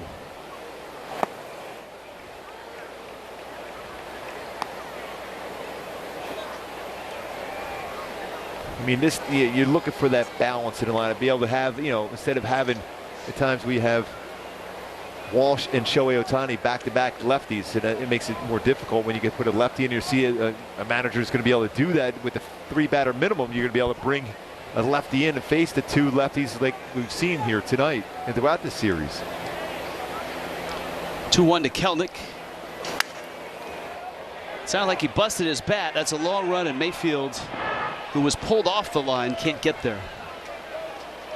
Says hi to Manny Acta, the third base coach.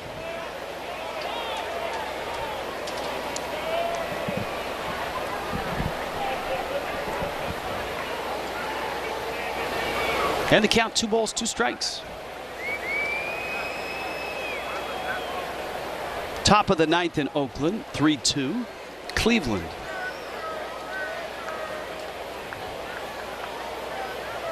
Houston lost again to the White Sox. By the way, Shohei Ohtani with a home run the next day against Cole Irvin. So that could be the answer for Shohei Ohtani, because you know what? I remember hitting a home run against him. I remember hit that one pretty far to right field too. It was a breaking ball.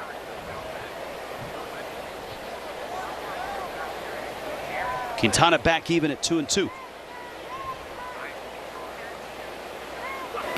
That's a swing. That's a foul tip, and it was caught. Although Kelenic is saying he thinks it hit him in the shoulder, but if he swings and it hits him, it's a strike. Yeah, it doesn't matter. As long as if you're swinging, it doesn't matter. It's going to be a strike, even if it does hit you. Because he said it hit him in the shoulder. Joe West thinks it hit the bat, but regardless, if it's a swing and it hits him, it is a strike. And it definitely was a swing. Even though a lot of times as a hitter, you're trying to avoid the baseballs, but it brings your bat through the strike zone.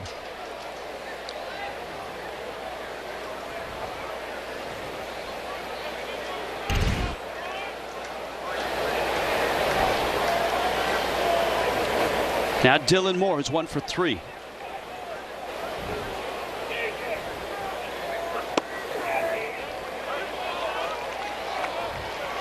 That next homestand for the Angels, you've got the Colorado Rockies coming in, and Oakland's here for a 4-game series.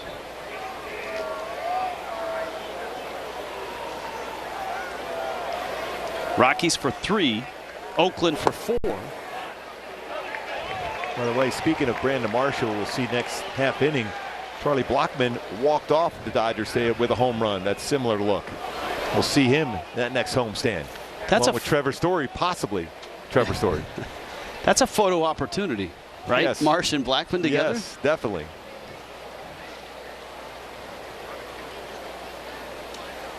The 0-2. Got him. So Quintana strikes out Moore, strikes out Kelenic. A run across, 7-2 Seattle.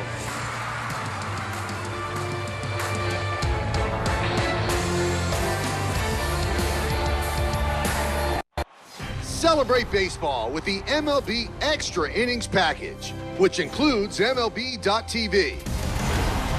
Get up to 90 games a week on all your favorite devices, so you could watch your favorite sport absolutely anytime you want.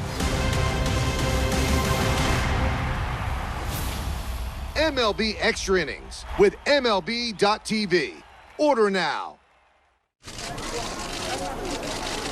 Hey, Harold, how do you prepare for a big show? Well, I just try to stay positive. Take it one show at a time and treat it just like any other show. How do you feel about the other analysts you work with? It's a great group of guys. We're all on the same page. I'm just happy to be here. What's your prediction for the season?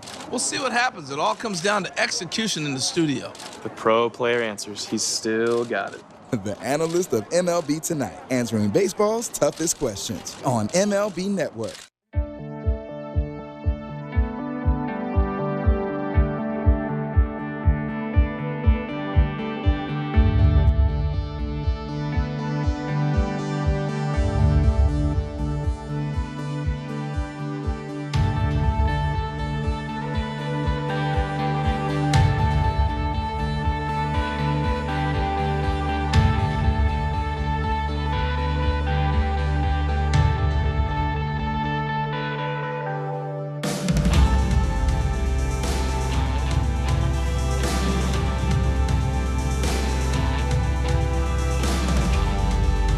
Going back to her Hyundai Key for the game today as they prepare to see another arm out of the bullpen. For Seattle is simple lessons.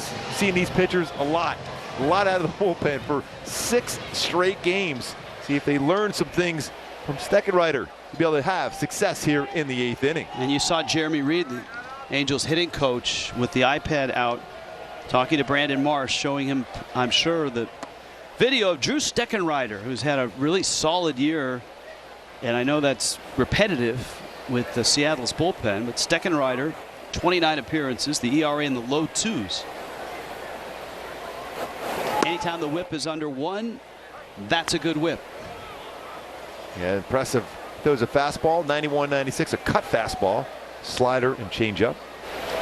Gets a little bit of a call there. Eaton is 0 for 3. You got Taylor Ward and then Marsh due up third. High chopper, outfield grass, Moore out. Now that's a play that will be reviewed because it appeared that the foot of France may have come off early. Well, if he was able to keep his foot on there, that's a great play by France. Looks like he might have been able to keep his foot on there. Yep. Thought he did. That's not an easy call in real time because it looks like momentum and the foot leave at the same time. Although they're taking a shot at it. And Garco in there checking out with Mike Gallego. He's got that foot on the base. Although, yes, looked like he got his foot on there. See, now that you could change your song to Shot in the Dark. Yeah. Right? It's worth the gamble. It's worth the gamble. Yes. Late in the game. I mean, you can see his foot's by the base. Now, if it's on the base or on the dirt, depending on what angle they're seeing in the clubhouse right now. But it definitely looks like there was a connect with the baseball and the glove and by the bag. Now, if it's on the bag or on the dirt, depending on the angle.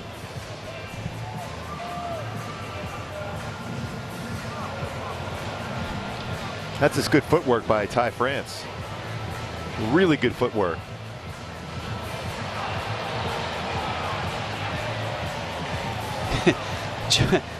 Joe West, the flair for the dramatic. You know, don't give the sign when you come out of the headset.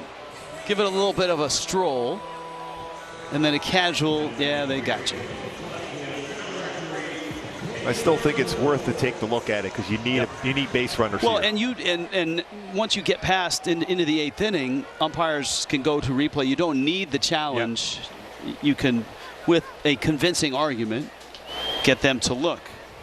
Here's Ward, who's doubled his last time up. Anyway, pretty solid play too by Dylan Moore, because that's a tough hop, and Eaton going down the line, he had to try to get rid of it quickly. He had a little tough time on the transfer, but enough on the throw to get him out at first base. Lot to like about Ward these last 2 games. The home run to right center, certainly. The approach, and he's been on it. 3 hits last night. Double in 3 trips today.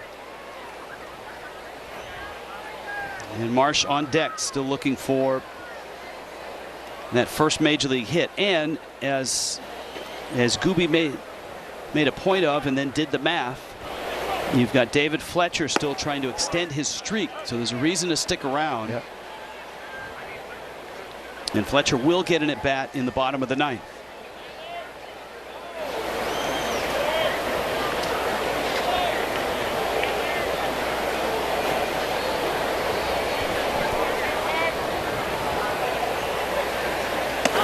One, 2, misses up.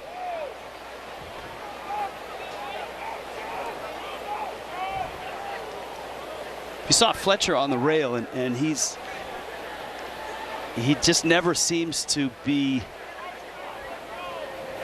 in any kind of stressful situation. He's always got a smile on his face, free and loose. Joe Mann was asked last night about confidence and how much confidence he has, and Joe's eyes got real big, and he said, well, okay, so on my list of confidence, and he used his Pennsylvania roots when he said, number 1, Joe Namath. Number 2, David Fletcher. Alex Cobb said the same thing. He said he's never seen a more confident player.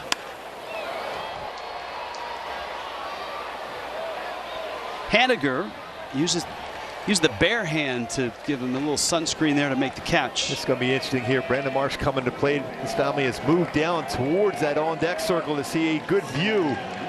Brandon Marsh coming to the plate, see if he get that first major league hit.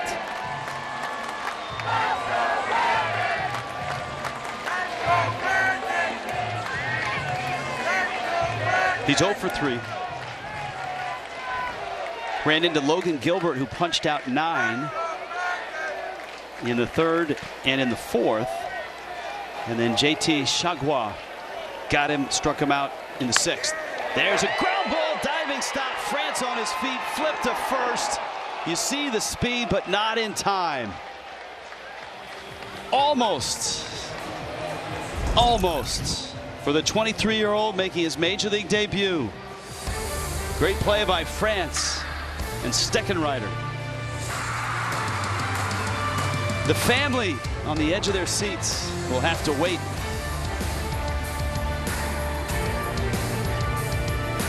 Mike Trout. People know he's one of the greatest players this game's ever seen. Meet Mike Trout. Can run. He's watching MLB Network. He's one of the nicest people you're ever going to meet. Because that's what baseball fans do. And he's also got tremendous show hair with his hat off. Hey, Uncle Dan. Zach, go ahead. So, what's your approach after a bad show? A bad show? You think I had a bad show? Well, you flubbed 2 lines in the intro segment. How did you feel about that? How did I feel? Next question. Okay.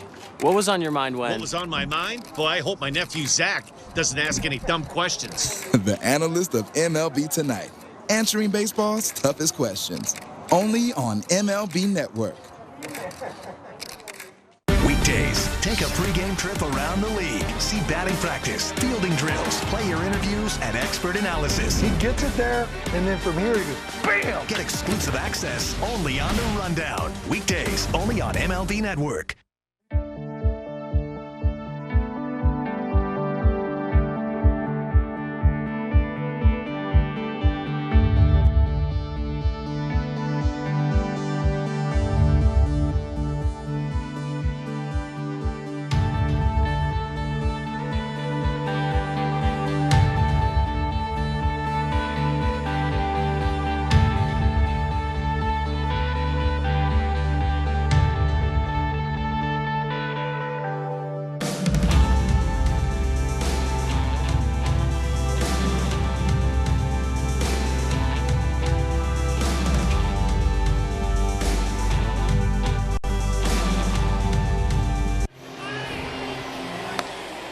(7-2) Seattle. We've arrived in the 9th. Quintana will continue for the Angels. Jake Bauers in the 9th spot. Then you've got Crawford and Haniger. And don't go anywhere because David Fletcher in his hit streak at 26 games. He's 0 for 4. He's due up 3rd in the bottom of the 9th. And we got a hit in New York in the 9th inning. They tried to find a fan wearing a Fletch shirt. That worked in New York. Bauers is 0 for 3. This was a Patrick Sandoval start, and it didn't start well. In the first, 2 unearned runs. That was after the comebacker hit him in the wrist. And then a solo homer in the 4th, a 3-run homer in the 5th. Sandoval, though, would stay in the game, and he would tighten it up in a big way. He retired the last 7 he faced. He gave Joe Madden 7 innings. Andrew Wantz lost his control in the 8th, hit a couple, walked a couple, gave up a run. Quintana cleaned up the 8th with a pair of strikeouts. More importantly, that's back-to-back games for 7 innings pitched for Sandoval. He had never done that before in his career. So back-to-back where he's starting to get some length out of him, some quality, especially as the game progresses.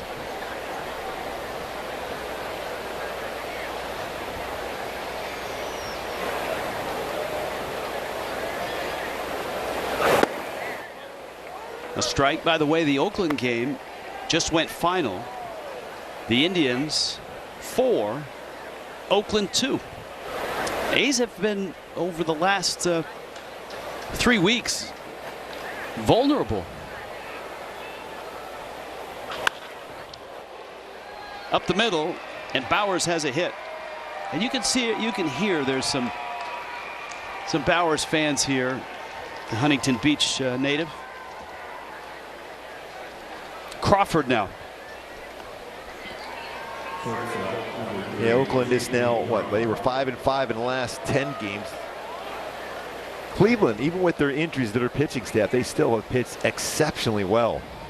Yeah, Cleveland is 3 over at 46-43. Houston lost again to the White Sox.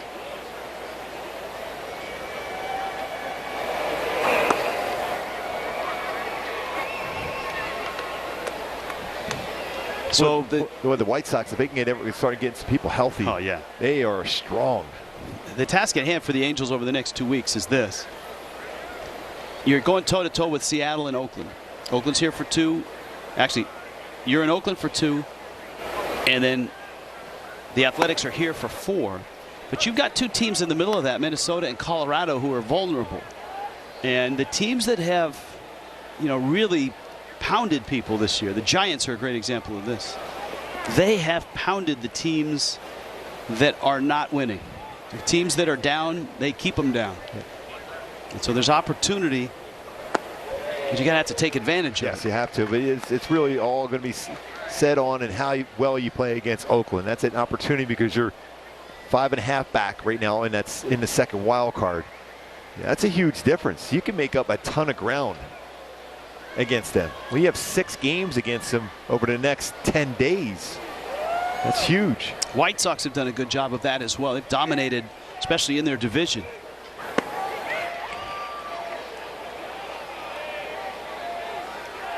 Two balls, 2 strikes. And nobody out in the 9th.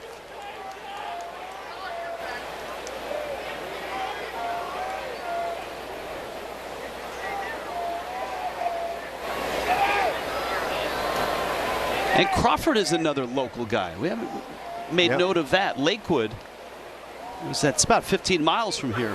Well, that's a great high school baseball program. And he strikes out. And up comes Haniger. Haniger is a bit further away. He's north. San Jose was his hometown. But he did go south for college baseball. He played at Cal Poly.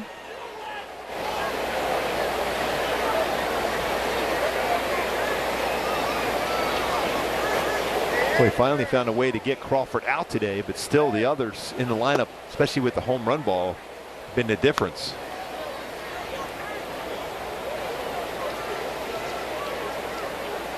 Yeah, Crawford coming in the game hitting .385 against the Angels.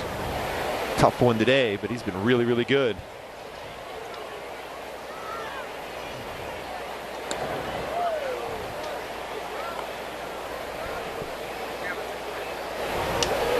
Joe Madden has asked a lot if he felt that his ball club could go for some sort of a run, because the Angels really haven't had a ultra hot streak where they rip off 7, 8, 9, 10 in a row.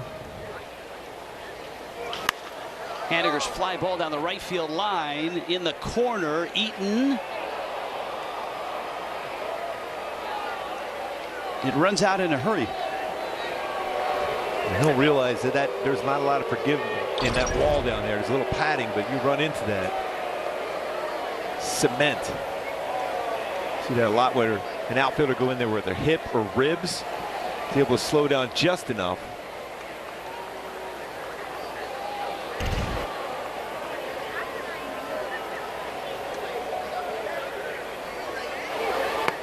The point the Angels skipper made when asked about, can you go on a run?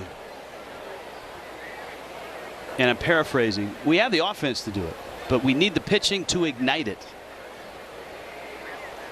Yeah, when you look at teams with winning streaks, that's all set up by what you're going to get out of your starting pitching. It's going to make your bullpen better when you have good, solid starting pitching. You saw that last night with Alex Cobb. And there was moments today for Patrick Sandoval.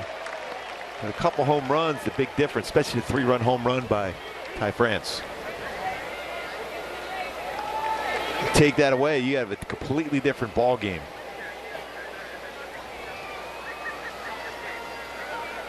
And he's made a couple really good defensive plays too. Bauer's still at first.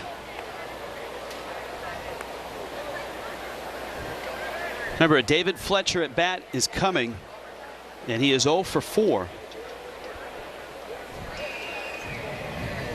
With a hit streak at 26.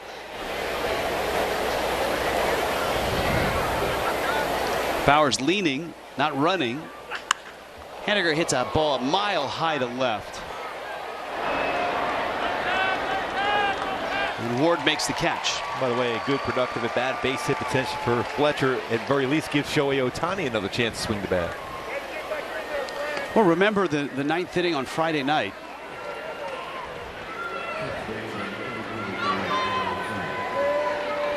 See, they were in line and they got the jerseys. Yes. I tried. I was down there in the pregame show. They saw you. I tried. They saw you. You stand out in that crowd of 3 to 13-year-olds.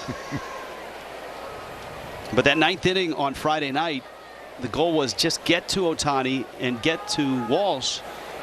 And the Angels did, and darn near tied the game. They ended up rallying and falling a run short. And Haniger was able to cut that base hit to the gap by Walsh, and then he ran down another baseball hit hard by Gosselin. Otherwise, the Angels had a chance to walk it off. Francis homer in the 5th. His single in the 1st. And some great defense. And he finds right field.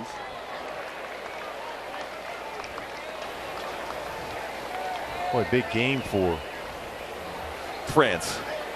Big series, 7 hits, 12 at bats. It's just a real solid swing and approach. He's just trying to hit the ball to that part of the field.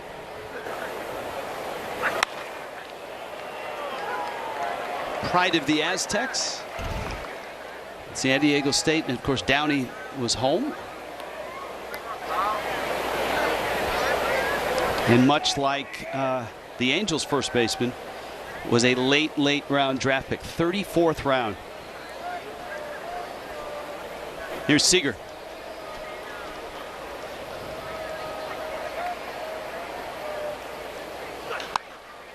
That's a mile high, way up into the sun. Walsh steps over first and makes the catch. You asked for David Fletcher shirts. This is why we have an all-star crew.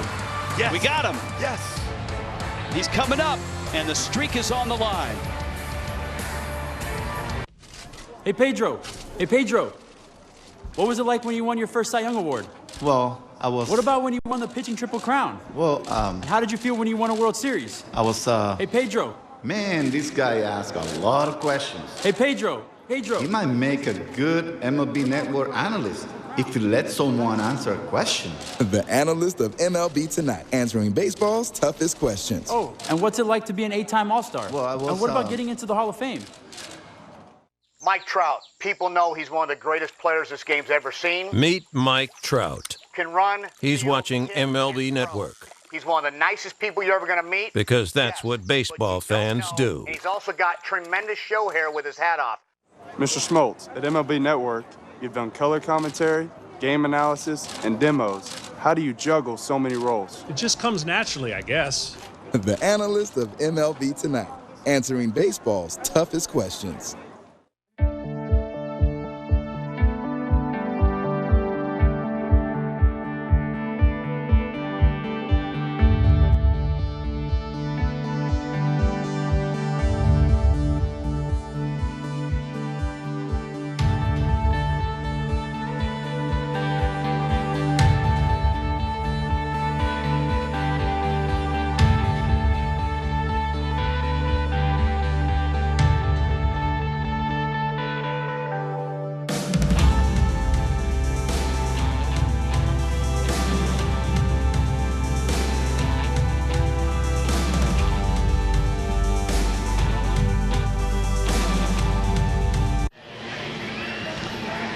Not often do you say it's 7-2 in the bottom of the 9th, and there's drama here at the Big A, because it's a 5-run game and the Angels are down to their last 3 outs. But there is drama.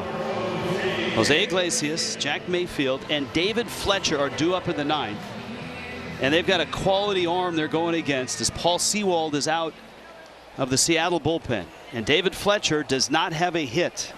His hit streak sits at 26, 2 shy of the all-time Angels record. So he's going to get an at-bat. And it's Sewald who opens the inning with a strike. Iglesias has had maybe the best at-bats of the day for the Angels. He singled against Gilbert in the 3rd and then doubled against Chagua to drive in 2 in the 6th. And that's Sewald dropping down and spinning one for a strike.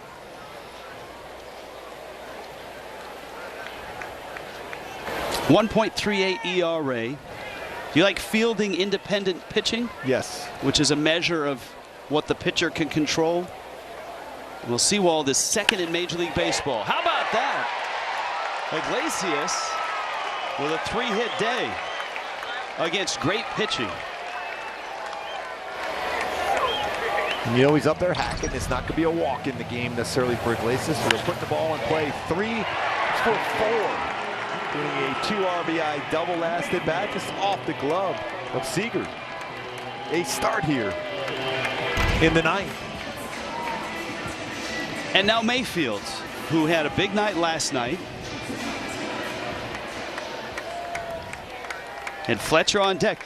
You get almost the same feeling as you did Friday night, though the Angels are down by 5, and that is get Ohtani up there, get Walsh up there, get Stassi up there. Give them a shot. Keep putting a lot of pressure on them.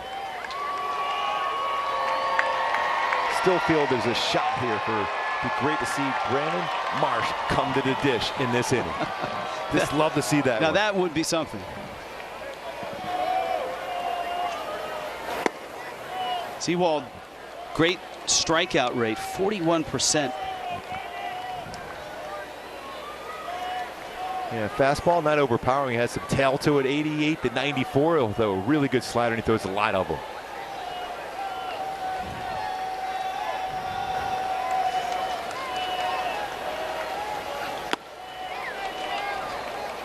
And then 92 on the black. Especially difficult for a right-handed batter, especially if he runs, he just shows enough fastball inside. You're not going to be able to cover that outside part of the plate on his fastball.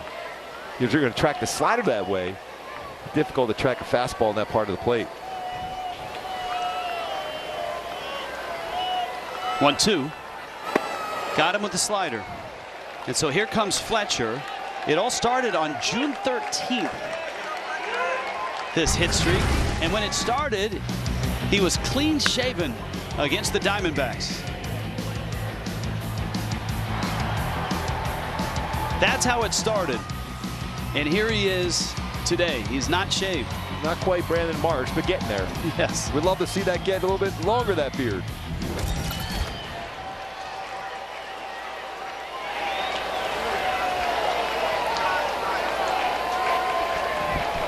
Fletcher did not face Seawald the other night. Breaking ball is in for a strike. He has struck out twice, popped out, bounced out. 0 for 4. Outfield plays him in right field, very shallow. Haniger is way in.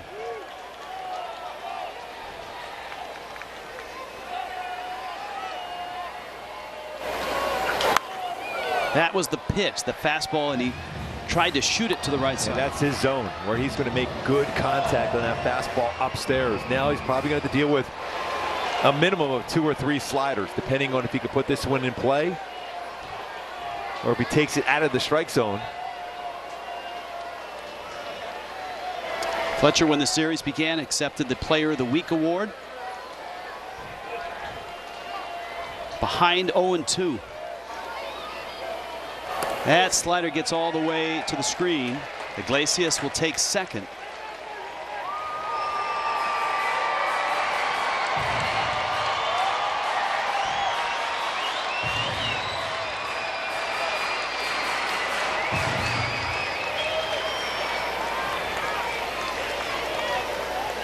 I would be shocked if he saw anything but another slider here. Paul Seawald has a streak of his own. He's gone 19 games without an earned run. So you're saying he's due? Fletcher has gone 26 straight with a hit.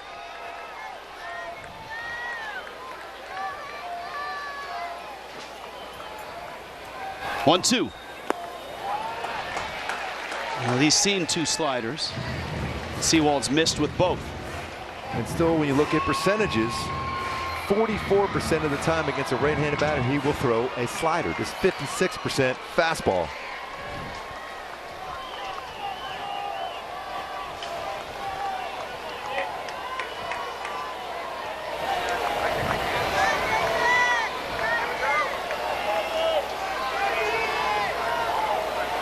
2-2. And he went for it and missed it.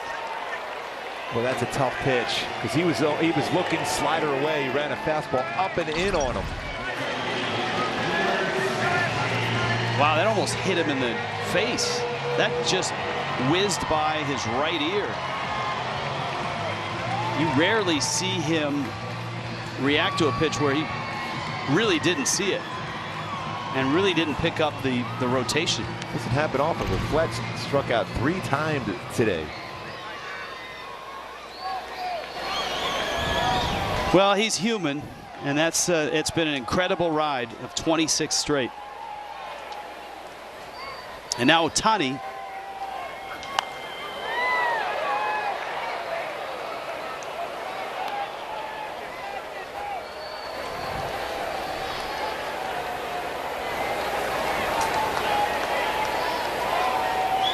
Ohtani on Friday night was the first hitter that Sewald faced. And that was an epic at bat, which ended in a line drive to center to knock in 2. And get the Angels within a run.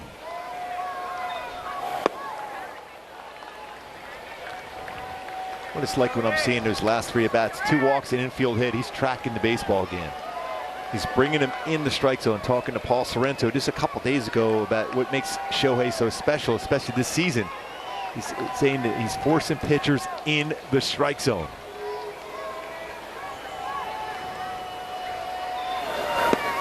That one drops into the zone. 1-2. Well, that could have easily been called out of the strike zone. Well, Joe West has an expanded zone.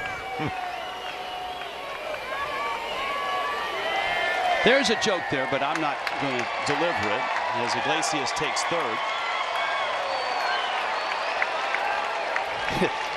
The Mariners shift has nobody in the vicinity of third, so Iglesias just started, and he didn't even need a pitch to go. That's real indifference defensively.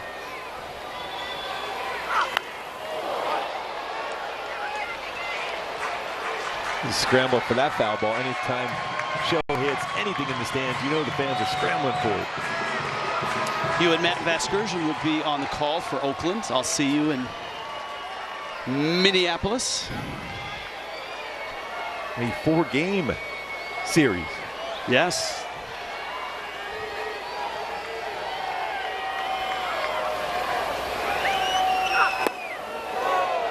Shohei looking to drive a baseball. Vlad Jr. with a home run today. It's getting closer. 31 now on a season. Ohtani with 33.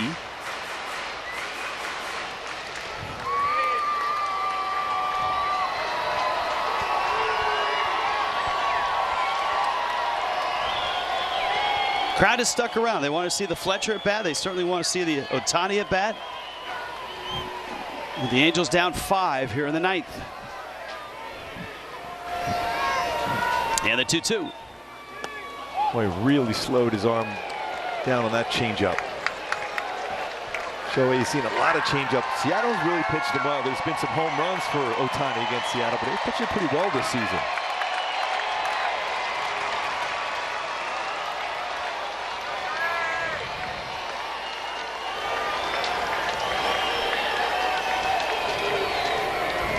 (3-2). Ohtani, right center field, and deep, and gone! 34!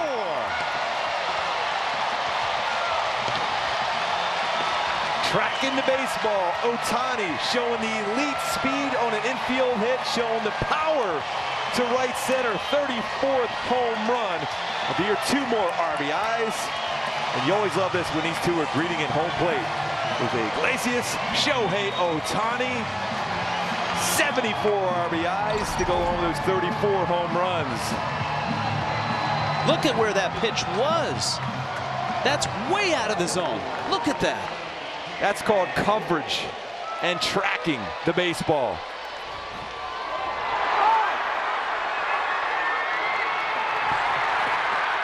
And so both streaks are over. Fletcher's hitting streak and Sewald's 19-game scoreless streak. And Walsh buries one into center field. That's so awesome. Look at that. That is. Like, now he came to the ballpark expecting to get a jersey, right? And now he's got an Ohtani home run ball. Yes. In what could be a really record type year. You never know where he's going to end. But that young man has got number 34. That's so awesome. Firmly in his grasp.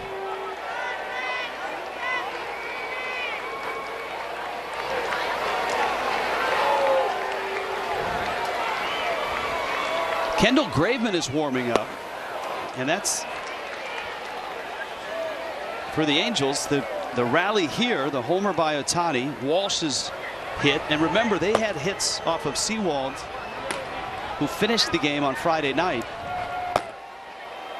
Max Stassi.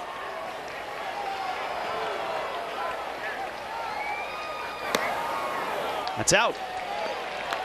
1 ball, 1 strike.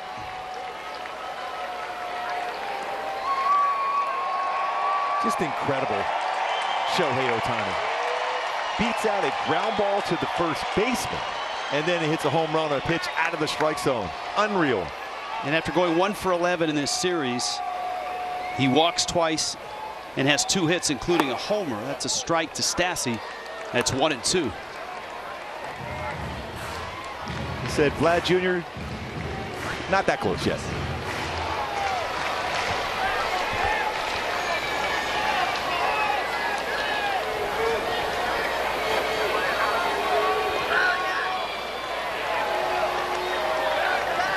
One, 2. It's out. Eaton's on deck.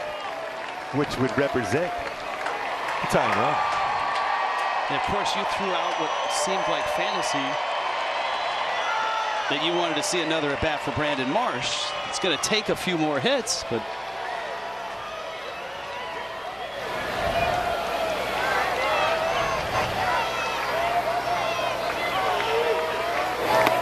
got him.